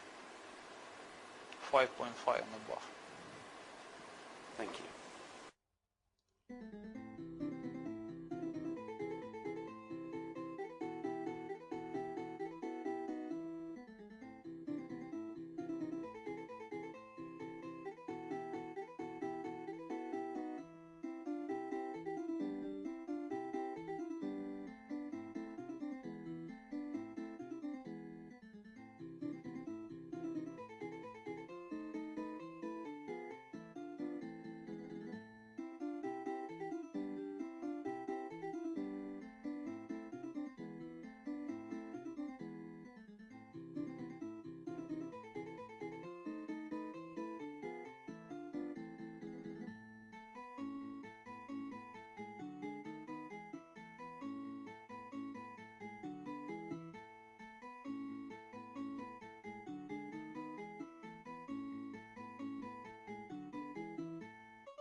Rose Arcee, one of our CNN producers, is on the phone. Rose, what do you got? I'm about a block away, and there were several people that were hanging out the windows right below where the plane crashed, when suddenly you saw the top of the building start to shake, top of the building start to shake, top of the building start to shake, top of the building start to shake, top of the building start to shake, top of the building start to shake, top of the building start to shake.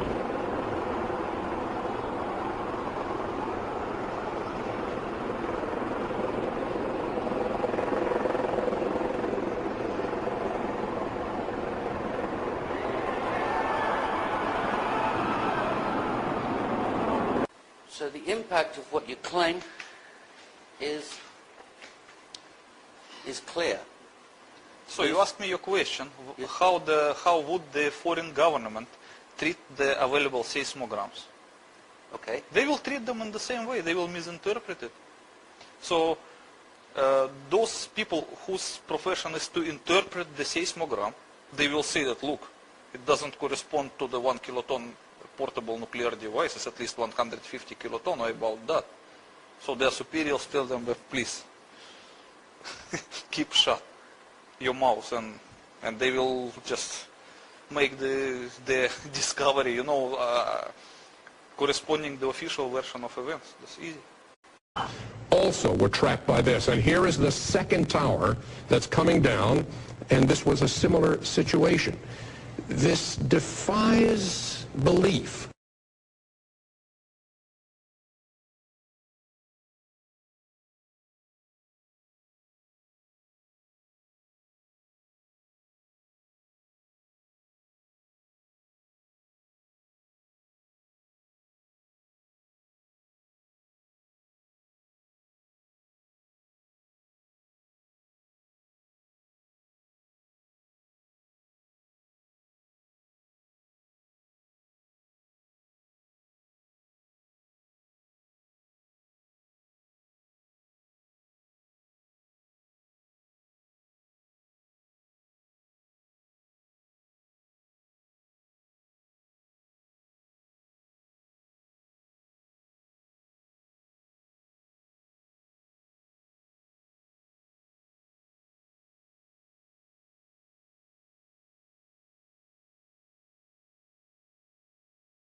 The building was designed to have a fully loaded 707 crash into it.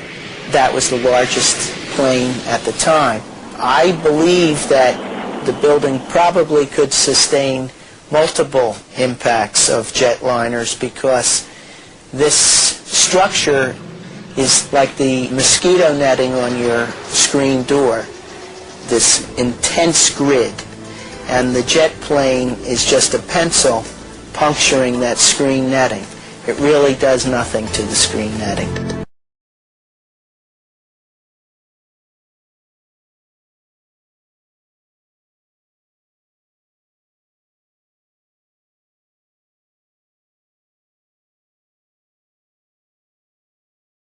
Right now we want to go to our affiliate NYW reporting on this as we speak. The little girl in his arms. Did you see what happened, sir? Did you see what happened? What happened? Well, I was in the past train, and there was a huge explosion sound. Everyone came out. A large section of the building is blown out, around like the 80th floor. Was it hit by something, or was it something inside? It was inside. Because it looked out, everything was coming out. No second plane. It was a bomb. Bombed in the building, not second plane. That was a bomb. Who said the second plane? That's what we're told, the second plane. No, we saw it on television. Everything.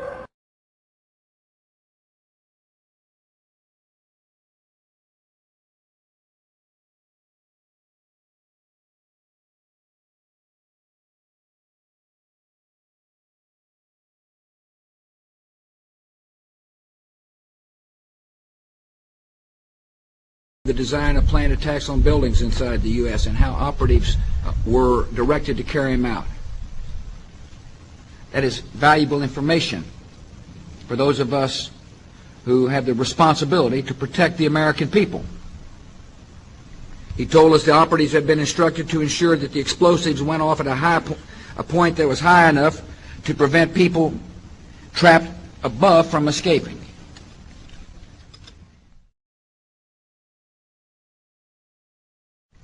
He told us the operatives had been instructed to ensure that the explosives went off at a point that was high enough to prevent people trapped above from escaping.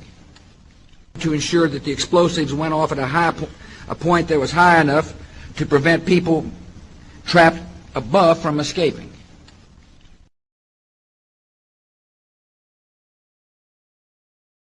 The design of planned attacks on buildings, the design of planned attacks on buildings, the design of planned attacks on buildings, the design of planned attacks on buildings inside the U.S. and how operatives were directed to carry them out. That is valuable information for those of us who have the responsibility to protect the American people. He told us the operatives had been instructed to ensure that the explosives went off at a point that was high enough to prevent people trapped above from escaping. To ensure that the explosives went off at a point that was high enough to prevent people trapped above from escaping. To ensure that the explosives went off. To ensure that the explosives went off. To ensure that the explosives went off at a point that was high enough to prevent people trapped above from escaping.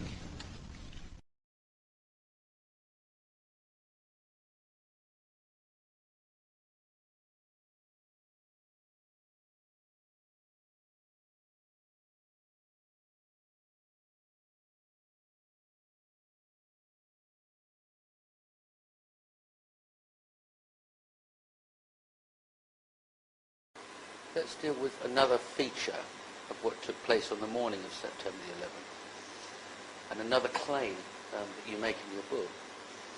You claim that there were no planes, yet there are 4 flights full of people. And you claim in your book that they were probably shot down. I believe that 2 planes that supposed to hit the World Trade Center Twin Towers, allegedly, they were just stolen, they were empty, and they were just sunk in some way in Atlantic Ocean, just to hide the evidence. Okay. And then their digital images were used for manipulation to create the story for that these 2 planes hit the World Trade Center. I say the whole takes about, looks about 6, 7 floors were taken out. And there's more explosions right now. Hold on, people are running. Wait, hold on just a moment. We've got an explosion inside. The building's exploding right now. You got people running up the street. Okay. Hold on, I'll tell you what's going on. Okay, just put Winston on pause there for just a moment. Okay, the whole building just exploded some more. The whole top part. Okay. The building's still intact. People. I say the whole takes about.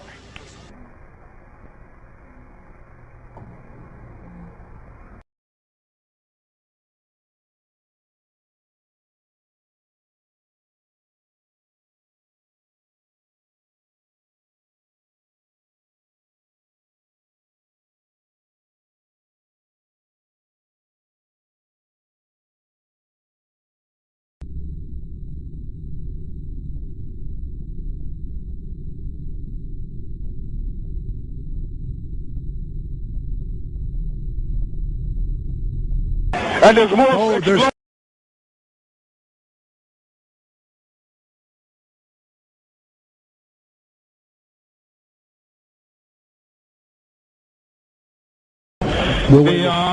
I say the whole takes about, looks about 6, 7 floors were taken out. And there's more explosions right now. Hold on, people are running. Wait, hold on just a moment. We've got an explosion inside. The building's exploding right now. You got people running up the street.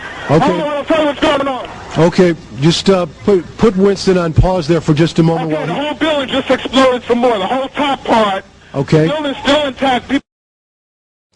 Don Dahler, ABC's Don Dahler, who is on the scene. Don, just give me some description again of what you can see now.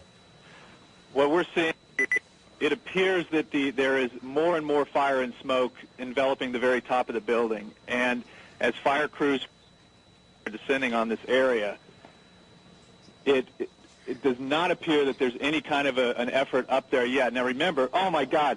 Oh my God. That looks like a second plane. Terrible. I did not see a plane go in. That That just exploded. I did not see a plane go in. That just exploded. I did not see a plane go in. That just exploded. I did not see a plane go in. That just exploded. We just saw another plane coming in from the side. You did. That was out of Yes, and that's the second explosion. You could see the plane come in just from the right-hand side of the screen, from the right-hand side of the screen, from the right-hand side of the screen. You could see the plane. You could see the plane come in just from the right. We want to share with you what we do know. We're getting scattered information coming in about the planes that have crashed and which planes have crashed where. Here's the latest that we have. American Airlines identified the planes that crashed into the World Trade Center as Flight 11, a Los Angeles-bound jet hijacked after takeoff from Boston, 92 people aboard. That's one of the planes that crashed into the World Trade Center. And also the other plane that crashed into the World Trade Center, American Airlines Flight 77, it was hijacked while carrying 64 people from Washington Dulles Airport to Los Angeles. And United Airlines says that its Flight 93, a Boeing 757 on the way from Newark, New Jersey to San Francisco, crashed about 80 miles southeast of Pittsburgh with 45 people on board. And United Airlines says another of its planes, Flight 175, that was a Boeing 767 bound from Boston to Los Angeles with 65 people on board, also crashed, but United does not say where that plane crashed. The other plane that crashed into the World Trade Center, American Airlines Flight 77. The other plane that crashed into the World Trade Center, American Airlines Flight 77. The other plane that crashed into the World Trade Center, American Airlines Flight 77. And United Airlines says another of its planes, Flight 175, that was a Boeing 767 bound from Boston to Los Angeles with 65 people on board, also crashed, but United does not say where that plane crashed. And United Airlines says another of its planes, Flight 175, that was a Boeing 767 bound from Boston to Los Angeles with 65 people on board, also crashed, but United does not say where that plane crashed. So that is four planes that we are talking about.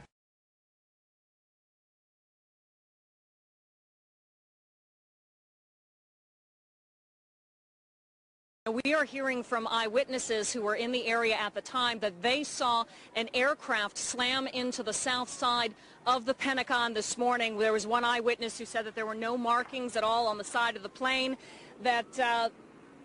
And let's take a look at some of the VO from when it just happened. There was a tremendous fireball, and we are hearing from eyewitnesses who were in the area at the time that they saw an aircraft slam into the south side of the Pentagon this morning. There was one eyewitness who said that there were no markings at all on the side of the plane. No markings at all on the side of the plane. No markings at all on the side of the plane. No markings at all on the side of the plane.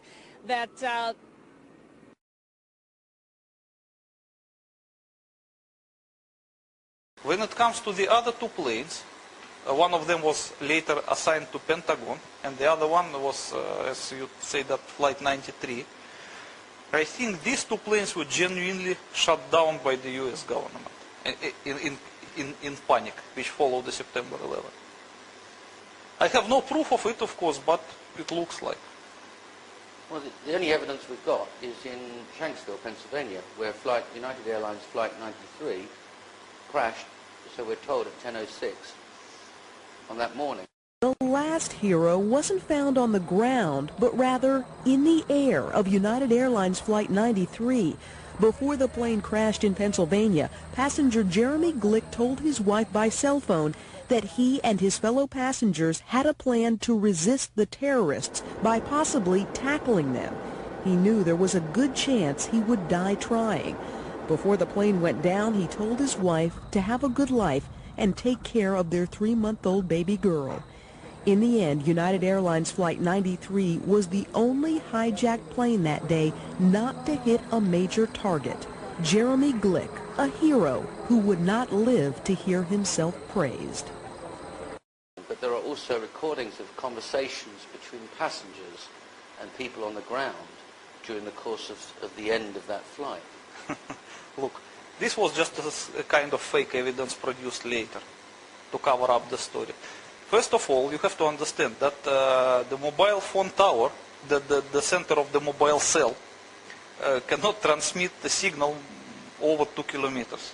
So when you switch on your mobile phone, it will connect itself to the nearest tower within maximum 2 kilometers distance.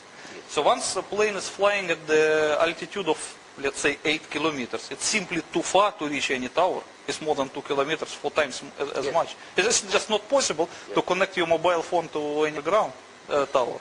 So it's just technically impossible. Any communication engineer will tell you that. Dimitri, in the case of United Airlines Flight 93, crashed in a field in Shanksville, Pennsylvania. There were no engines, there's no tailplane, and when the coroner examined the scene, he said after 20 minutes there stopped being a coroner because there wasn't a body and there was no blood. Later reports are that part of the wreckage landed 3 miles away. How do you explain that? First of all, I would like to stress that a main purpose of my book was not to explain about the planes or to disprove the planes or no plane theory.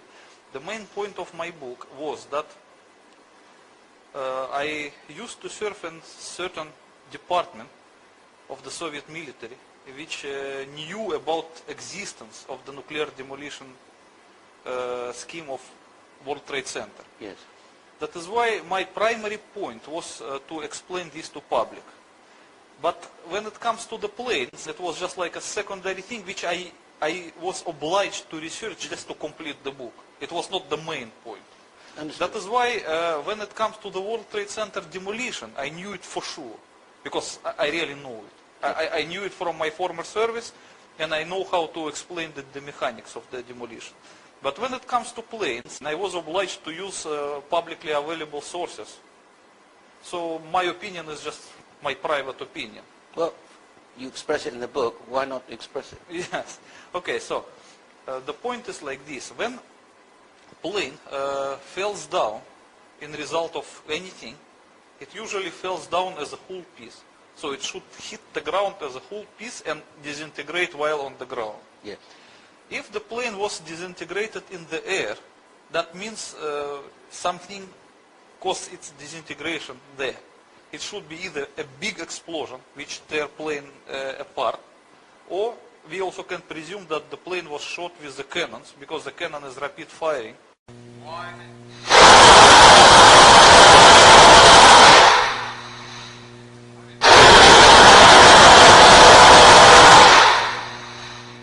And it might cut for example, the wing, or another wing, the tail, and the plane will just be disintegrated in the air.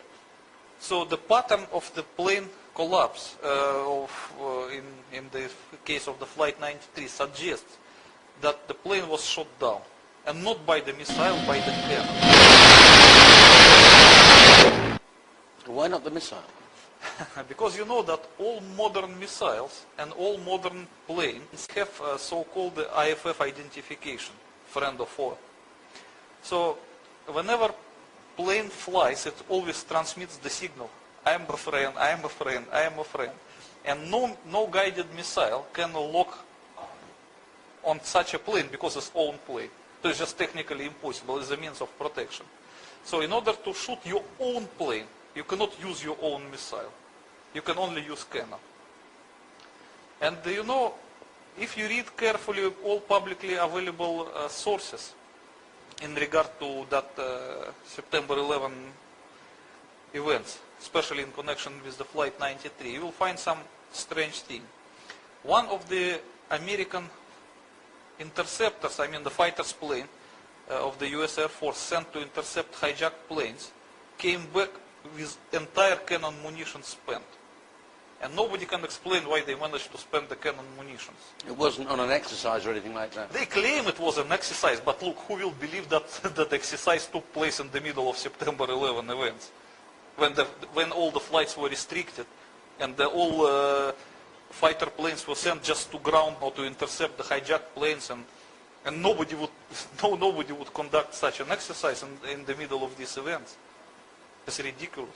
Or the people who attacked the United States in New York, shot down the plane over Pennsylvania, shot down the plane over Pennsylvania, shot down the plane over Pennsylvania. Now we come to one last feature, the hijackers.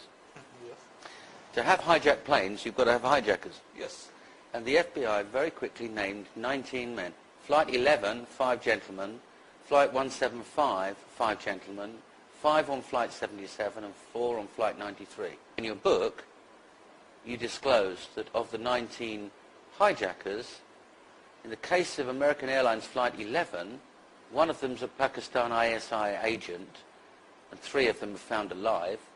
In the case of United Airlines Flight 175, one's found alive, and one of them has an alibi thanks to the FBI. In the case of American Airlines Flight 77, 2 have alibis, and 2 are alive. And in the case of Flight 93, 2 are found alive, and one's a Christian. Yes. And as you can see that these photographs, they were not composed by me, they were from the official report of September 11 Commission. That is the official photographs. Yes.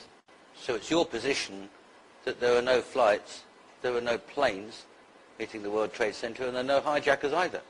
But look, if the September 11 Commission confirms that these are the hijackers, and they were found alive, that is by default dismisses the entire report of the September 11 Commission as a lie. Yes, it does. Yes, that's why this September 11 Commission report has nothing to do with the reality. You don't need even to refer to it.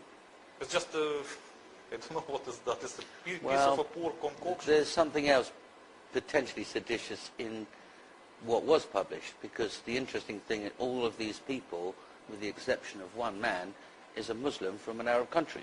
Even that the one who was Christian, they claimed that he was a Muslim either. They just made a mistake. They pick up the wrong personality. Well, there's one very interesting one, and that is this gentleman whose passport was found at Ground Zero. Yes. This probably acquitted him. Yes. Because everything was burned at Ground Zero and nothing was found except dust. Yes. But how come that the passport of that person was found there? Unburned and intact. So this is planted evidence. And this fact that the evidence was planted automatically acquitted this guy. It provides him alibi. It provides him a very clear alibi. Yes. So is it part of your position that there were no flights and that all of these men are innocent and there's no evidence against them or evidence that they were ever involved? I believe that not all of them are innocent. Probably this person who is the agent of Pakistani ISI is not innocent. He probably agreed to participate in this one. This is Muhammad Atta, who received, just prior to the September 11 attacks, $100,000 transferred from the account of a senior official within the ISI. Yes. And if the FBI really believe that that person is a hijacker, they should accuse the Pakistani Secret Service of supporting the hijackers. Yes. And proceed against them very seriously. But as you can see that the American FBI did not proceed against the ISI, which is that means a proof of their collaboration. Well, there's more to it than that. They didn't even ask the general that sent the $100,000 yes. why he sent it. Yes, no question. But they're supposed to have this question. Why should that one of the hijackers receive funds from the Pakistani Secret Service? Which are close allies of and work closely with the American Secret Service. Yeah, they are close allies because that General Mahmoud Ahmed, the chief of Pakistani ISI, at the time of September 11, was in New York and he was having breakfast with one of the US senators. That's right. So he was quite handy to question if they wanted to question him. Of course. They can question him right on the spot. There's something else odd about the hijackers, because we find conveniently a copy of the Quran, some luggage, and the vehicle left by one of the hijackers at Boston Airport. And it has conveniently suicide note. But you know, any kind of planted evidence cannot be acceptable. But if the American government have made a tragic decision, then they have to come up with some planted evidence to prevent it from coming out. Of course, that is just a part of September 11 cover-up. Because the After nuclear demolition of the World Trade Center, the American government was put in such a desperate situation that they could produce any kind of fake evidence just to distract the public attention from the real nuclear explosions. Just as a part of the distraction. But it's your opinion that what the American government did was reactive. They reacted to something that somebody else did. Yes. And so they weren't perpetrators, they were just cover-us up afterwards. Yes. I do not believe that the American government was a September 11 perpetrator. I'm sure that it was a victim put in extremely desperate situation that has no other way than to be indulged in that kind of cover-up. I understand. Dimitri, I have pressed you on the American position September the 12th, 2001 onwards. What would you conclude the various discussions between the American government and the Israelis, the American government and the British, and the American government and the French, and the American government and the Russians? You know, it's not easy to answer this question. I could testify only to what I know for sure. And the most part of this book describes what I know for sure. As I promised, I explain in this book who did it and how he did it. So when it comes to the consequences, discussions behind closed doors is a mere speculation. I don't know, because I was not a witness of that. So we can only guess. Like I can guess that discussion between American government and the Russian government primarily concerned where the Soviet-made missile with the thermonuclear warhead came from, and who should be responsible for that action. But still, I was not a witness to this discussion. But when it comes to the discussions between the Americans and French, and Americans and British, and Americans and Israelis, I simply don't know. It's very difficult. I don't like to speculate. I like to say what I know. Okay. But one thing that you've said that you do know is that there's no relationship between 9/11, the tragedies in New York, and the Bali bombing, and any Al-Qaeda member, any representative of Osama bin Laden, any Muslim faction, or Saddam Hussein.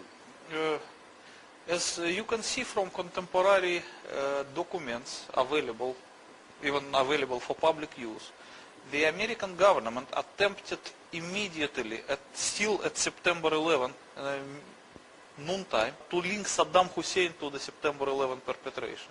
It's also described in my book. But strangely, if you read the official review of September 11 events, a report of September 11 Commission, Saddam Hussein has absolutely nothing to do with September 11.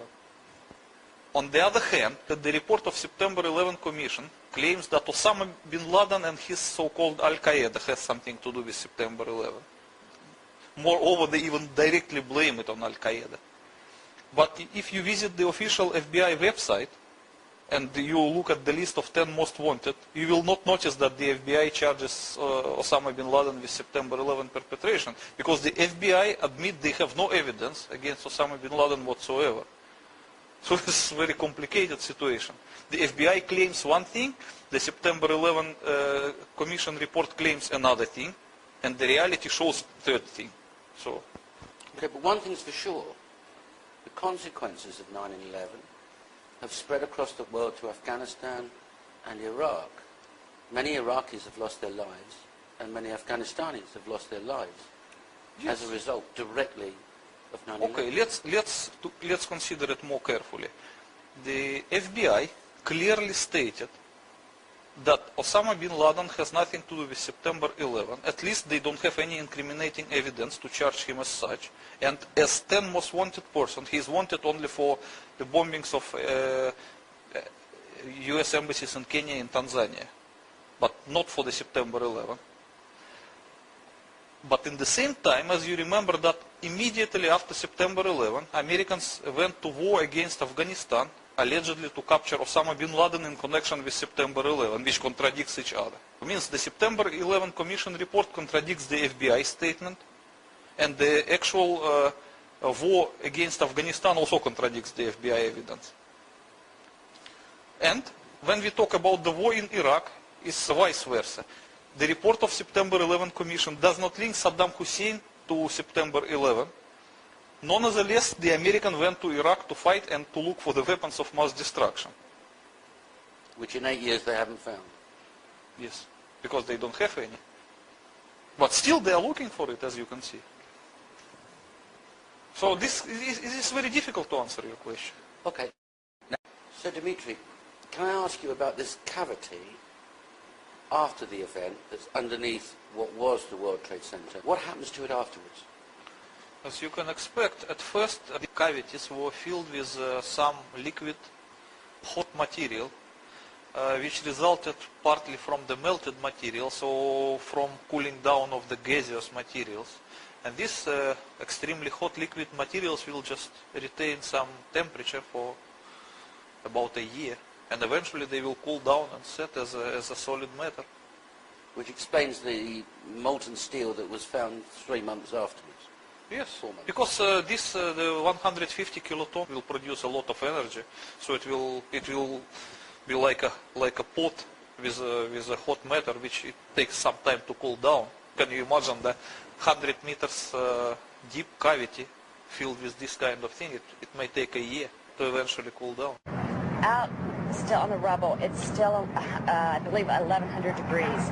The guy's boots just melt within a few hours. But here we are 8 years on. Do I take it that it's been filled with some material? Yes, definitely, because they have to fill it with something which first of all will prevent the radioactivity injuring the people on the surface, and secondly they have to fill it anyways because they can't afford to keep the cavity in the middle of the city because it might cause collapse of some construction. It's dangerous, so they have to fix it anyways. So what would they fill it with? Concrete maybe? I don't know, probably. Maybe concrete mixed with something which will absorb the radioactivity. But I don't know, honestly. Okay, let me ask you this question.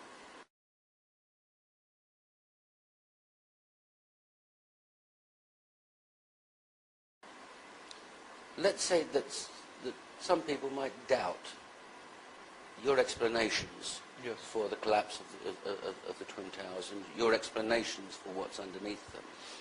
If one were to drill a borehole through to the external bottom part of the cavity, what would one find? They would find the former materials that were firstly gaseous, then liquid, and then become solid, and it will resemble a kind of volcanic glass. Volcanic glass? Yes. Okay, and if that... Because you have to understand one thing. At the epicenter of the nuclear explosion, every materials were overheated to such an extent that they will lose the atomic structure. They will be transformed to plasma. So once these things cool down, it cannot be again steel or concrete. It will be just volcanic glass. Universal matter mixed with everything. Right, but anybody extracting from such a borehole that volcanic glass and analyzing it would find what? They would find that it is a volcanic glass. And it could only be produced in Manhattan. And the volcanic glass is a state of material which was formerly a plasma. Therefore, it could only, it proves... It's a unique material. Yes. Yes. So there could be no doubt as to what happened. Yes, of course. And besides of all, I think besides of that volcanic glass, there would be some materials which will retain the radioactivity. And that could be tested and the radioactivity identified. Of course. And then presumably it could be worked back. Because all those materials that were evaporated and transformed to plasma, they were set as a volcanic glass. But simply liquid materials, they can retain the atomic structure as well as radioactivity. Understood. So once you get to this kind of material, you can test it for radioactivity and you will understand what is this. Understand. Well, let's go back to your comfort zone and let's go back to talking about World Trade Center 1, 2 and 7 sites. Because you express very emotionally in the book how upset you are that a New York City police detective, John Walcott, became ill. You know, many friends of mine suggested that I should write this book a few years ago, but I was hesitating. It doesn't mean that I did not want to say the truth to the public, because whatever I knew about the September 11 and its perpetrators, I honestly reported to the American FBI, and they knew it long before I wrote this book. But they didn't take any action based on my information. They did not even try to arrest the real perpetrators. And eventually, when I found, it was accident. I just found the story of John Walcott somewhere in the internet.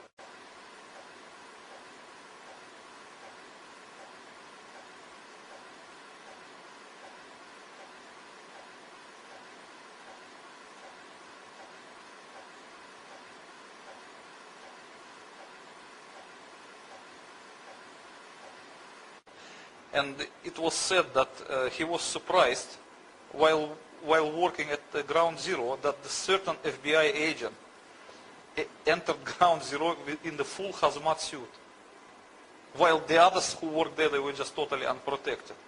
And he was just surprised, what's wrong with that? And they're covered in duct tape and fully protected? No, they were fully protected, you know, like a lunar-looking hazmat suit. Yes. You can fly to the moon in it. Oh, and what kind of protection did John Walcott have? Nothing.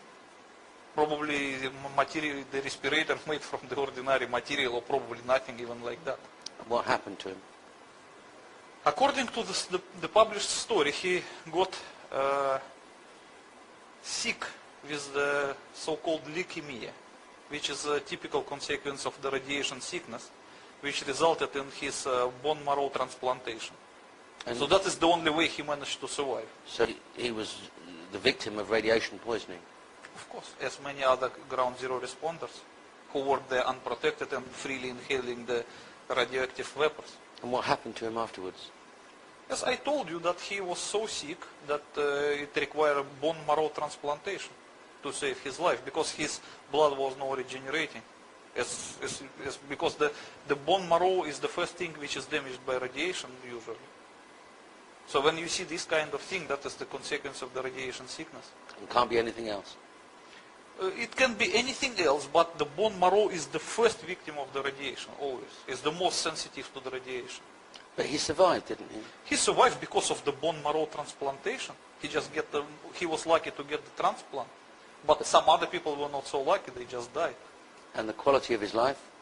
Look, when you get the bone marrow transplantation, you will be like invalid for the rest of your life. You have to take anti-rejection medicine, as with any other transplant.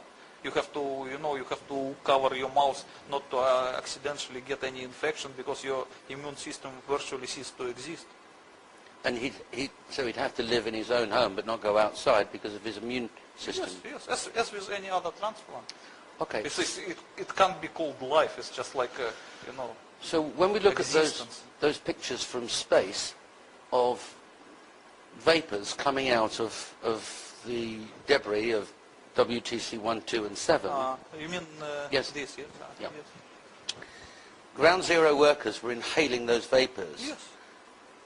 So why haven't we seen a story in the New York Times that 10,000 workers are all dead? What happened to them, and how would that be suppressed? It's easy to suppress because when people get the radiation sickness, it's normally not acute, it's chronic. It will be apparent in the year or two, and it can reveal itself differently. Someone may have cancer, someone may have another kind of cancer, someone may have a blood disease or whatever, just generally bad feeling. And whenever they go to doctor, the doctor can diagnose them anything unrelated to the radiation. It's easy. And we should presume also that certain doctors appointed to treat Ground Zero responders, they were part of the cover-up. They have to sign some non-disclosure contract because they understood this is radiation sickness, but they were ordered not to diagnose as such and just to create some story which is easy for doctors. So how did John Walcott's story affect you? How did you feel? I just feel very disgusted when I read that FBI agent enter Ground Zero in the hazmat suits. Knowing what you knew? Yes, they knew exactly what I knew, and they don't want to tell it to the others. Okay. That actually triggered me to write this book. I understand. Let's go back to these doctors. There would be, they're our guys, they go to our doctors, and that doctor, when confronted with 1, 2, and then 10 or 20 people coming in feeling sick, You mentioned in the book that they'd feel sick the next day, maybe. No. You don't have to mix up two different radiation sickness. There is acute radiation sickness and there is chronic radiation sickness, which are totally different things. Could you explain? Yes. You mentioned in the book that they'd feel sick the next day, maybe. No. You don't have to mix up two different radiation sickness. There is acute radiation sickness and there is chronic radiation sickness, which are totally different things. Could you explain? Yes, okay. The people can be subjected to radiation in two different ways. One way is like this. Let's say this is an atmospheric nuclear explosion, which instantly emits a big amount of ionizing radiation to every direction. And let's say that someone is standing in the open and he gets hit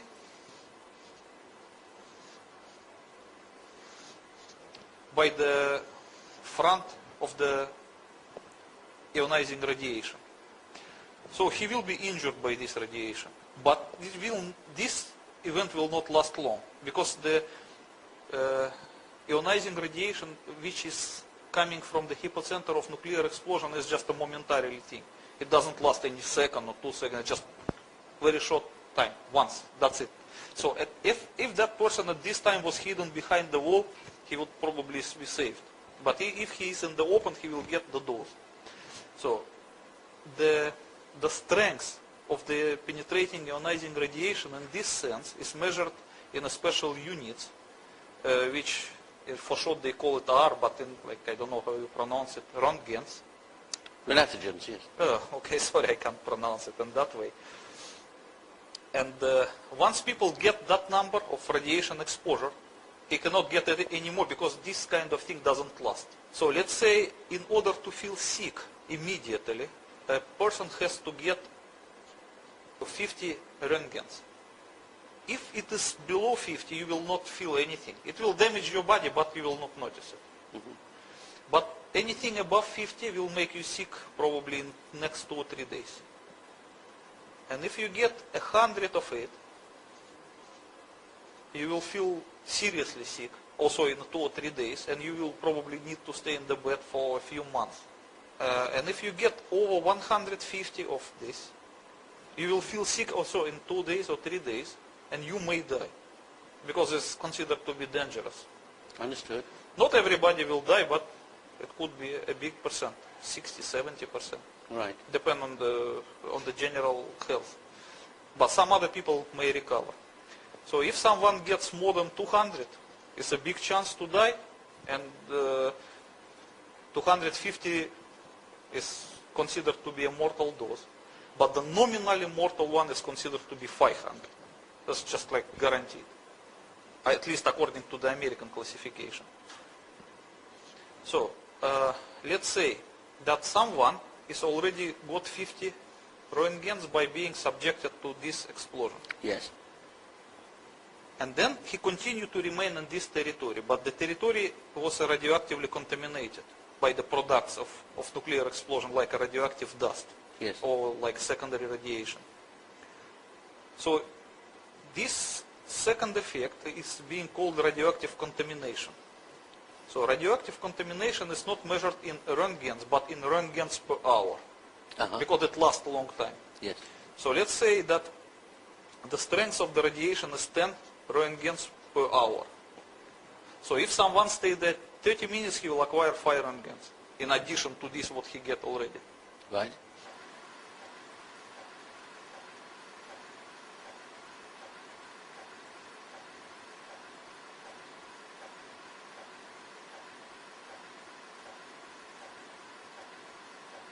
And this can be accumulated. So as you can see that these two distinct, this one factor and this another factor that you can obtain the radiation dose. So people who work on ground zero, they were never subjected to the first one, because there was no nuclear explosion in the open. It was underground, and all penetrating radiation was absorbed by the rock. So the people on ground zero were subjected only to the vapors which were coming from beneath the earth and probably deposited in some surroundings. And this level of radiation was measured in, as I say, that in roentgens per hour. It could be different. I guess that immediately after explosions, it was hundreds of roentgens per hour, maybe 200. And then the levels of radiation subsided in the first day, and then they subsided more and more and more and more, but they remained dangerous for a few months. It depends on how long time you spend on ground zero. Yes. So the American officials knew that the effects of acute radiation sickness would be noticeable immediately in the next few days, maximum 2 or 3.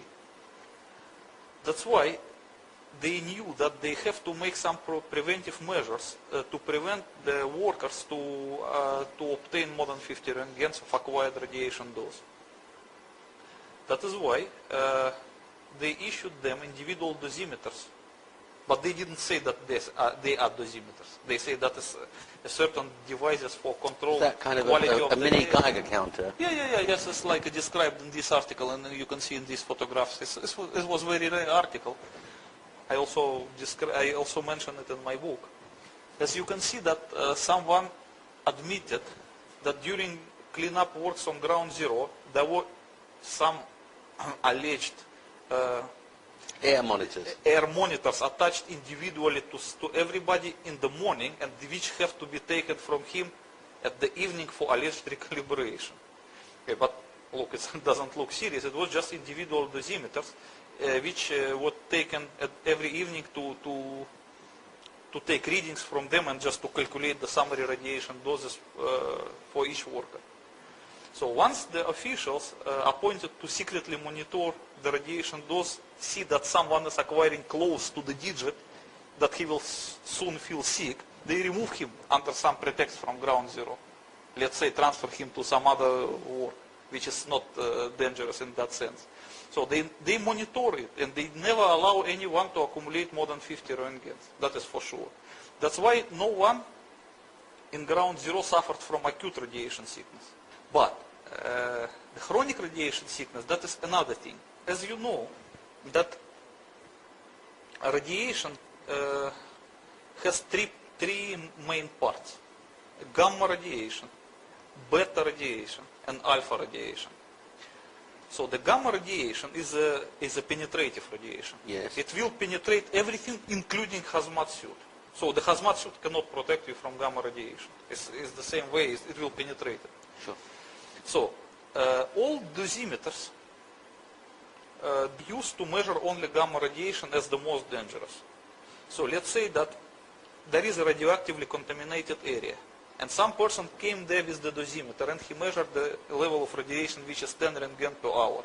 That is only for the gamma part, not for any other. So because when people go to work there using the means of individual protection, they have to count that the means of individual protection will not help against gamma radiation. So they still have to observe the safe dose. Yes. Okay. But it's not the same thing when it comes to alpha and beta radiation. Alpha and beta radiation, they are more dangerous than gamma, but they cannot penetrate the suit. And sometimes they cannot even penetrate your skin, because the human body is covered by the thin layer of the dead skin, which can stop the most dangerous alpha radiation. But when people work unprotected on ground zero, they will not be injured by gamma radiation, because they observe secretly the dosage of the gamma radiation. But the people will still inhale or ingest the radioactive vapor, which contains alpha and beta radiation, which will continue to irradiate them from inside the body. And this causes chronic radiation sickness. The effects will not be immediately noticeable, because it's a slow process. But slowly but surely, after 1 or 2 years, their body will be damaged beyond repair by the inner radiation. And this happened because they were not issued hazmat suits. But the FBI agents, they know this. So John Walcott and his friends, yes, at some stage, must have been sitting in front of a doctor who knew exactly what was wrong with him. How they know? Because they were not informed that it was a radiation. But the doctors, they know if they're treating you for a broken arm or radiation sickness, surely. Yes, but they did not treat them for broken arm. They made some other story. They say, for example, let's say that someone gets blood cancer. and it apparently caused by the damage caused by radiation to bone marrow. But the doctor will not confirm that. The doctor will say that, oh, that caused by asbestos dust. So it's easy to escape. Well, let's put it this way. Let's say that John Walcott and his colleagues have a reunion every year. And the first year's reunion after September 11, there's 100 people there. And then the next year, there's 96 because 4 of them have died of cancer. And the next year, there's 86 because another 10 have died of cancer. The story would start to come out somehow. Yes. That's why now there is a big story in New York. These people who suffer from this kind of thing, they try even to sue the government, claiming that the government did not properly inform them about the danger of asbestos dust or some like benzene or whatever. Yes. Anything but except radiation. And your position is that all of them are suffering some form of radiation sickness from the... Yes. It's apparent chronic radiation sickness because it was ground zero after all. It's the place of nuclear explosion. And they work there, and they begin to work there in the first few days, totally unprotected. Yes. But let's say that's continued because over a period of time they redesigned the sites and other people came into work. How long would those vapors continue for? I know the fires underneath continued for 3-4 months, as you said they would. There were no actually fires underneath. There was not fires. They were just extremely hot material. Molten steel? Not only molten steel, molten rock, anything molten, but not fires. Okay. But because it was extremely hot, it was presented to public as underground fires, but yes. They were not. Okay. Because you said it's gone from thousands of degrees, there's nothing to cool it down quickly, so it lasts a long time and the burning steel. But how long would the vapors last? How long? The vapors would, as long as it is hot, it will just release some vapors. Okay.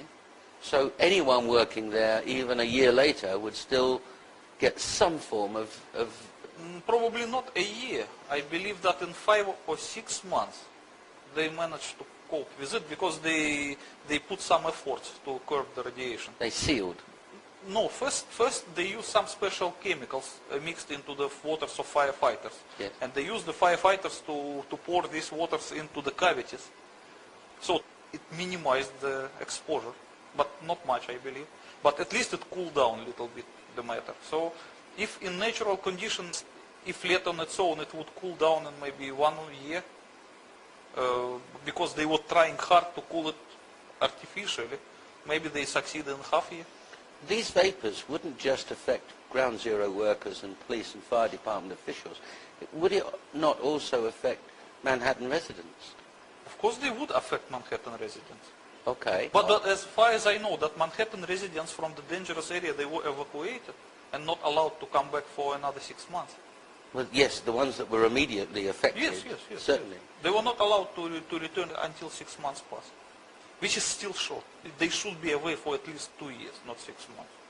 Okay. Well, let's say that some of them returned within 6 months, and let's say that Mrs. Green or Mr. Brown inhaled some of this radioactive vapors and became not chronically sick but felt unwell.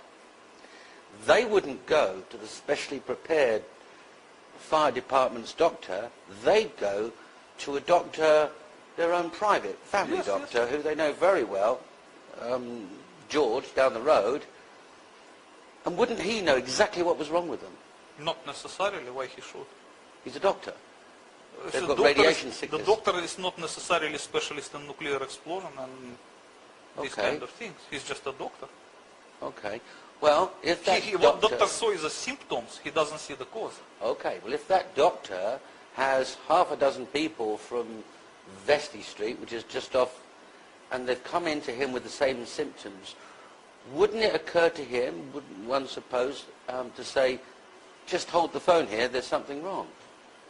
I don't think so, because the doctors, they also read newspapers and also they have some internal instructions.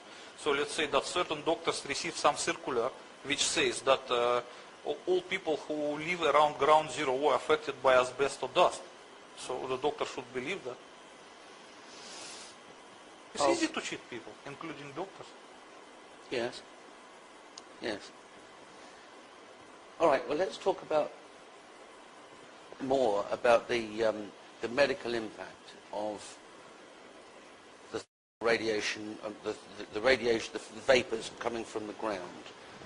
They were seen from space, and in fact identified. You're talking about? I'm talking about the shots from oversaw that saw these vapors for some time. And you observe in your book that they're not black smoke. No, they're because white. it's not smoke, it's a vapor. Right. It's white. You also observe hotspots in precisely the 3 places where you say nuclear devices were activated. One under WT7, yes, we have it. But this is not my observation. I just found it published at the internet by someone else, and I thought that yes, the hotspots, as you see, they exactly correspond with the position of nuclear devices. And in fact, they record temperatures way exceeding the temperatures created by burning kerosene weeks afterwards. Yes.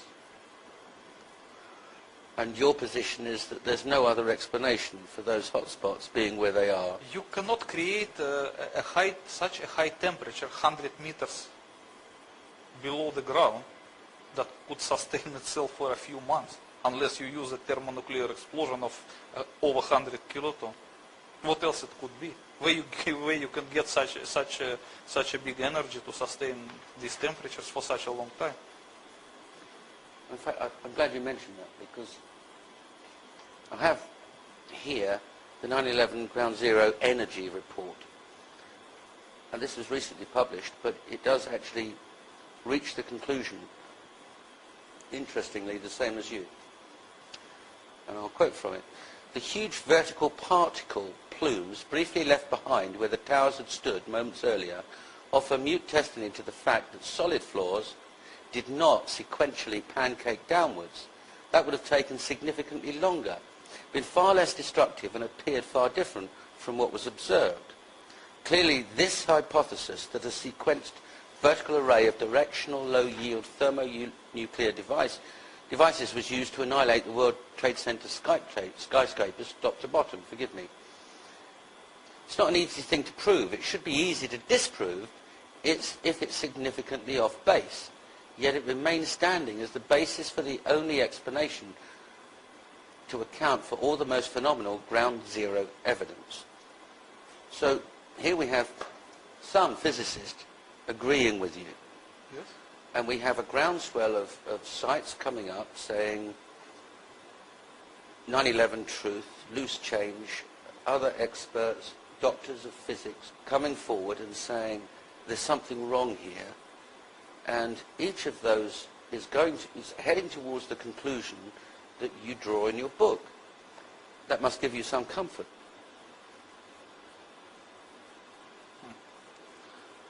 I don't even know how to answer this.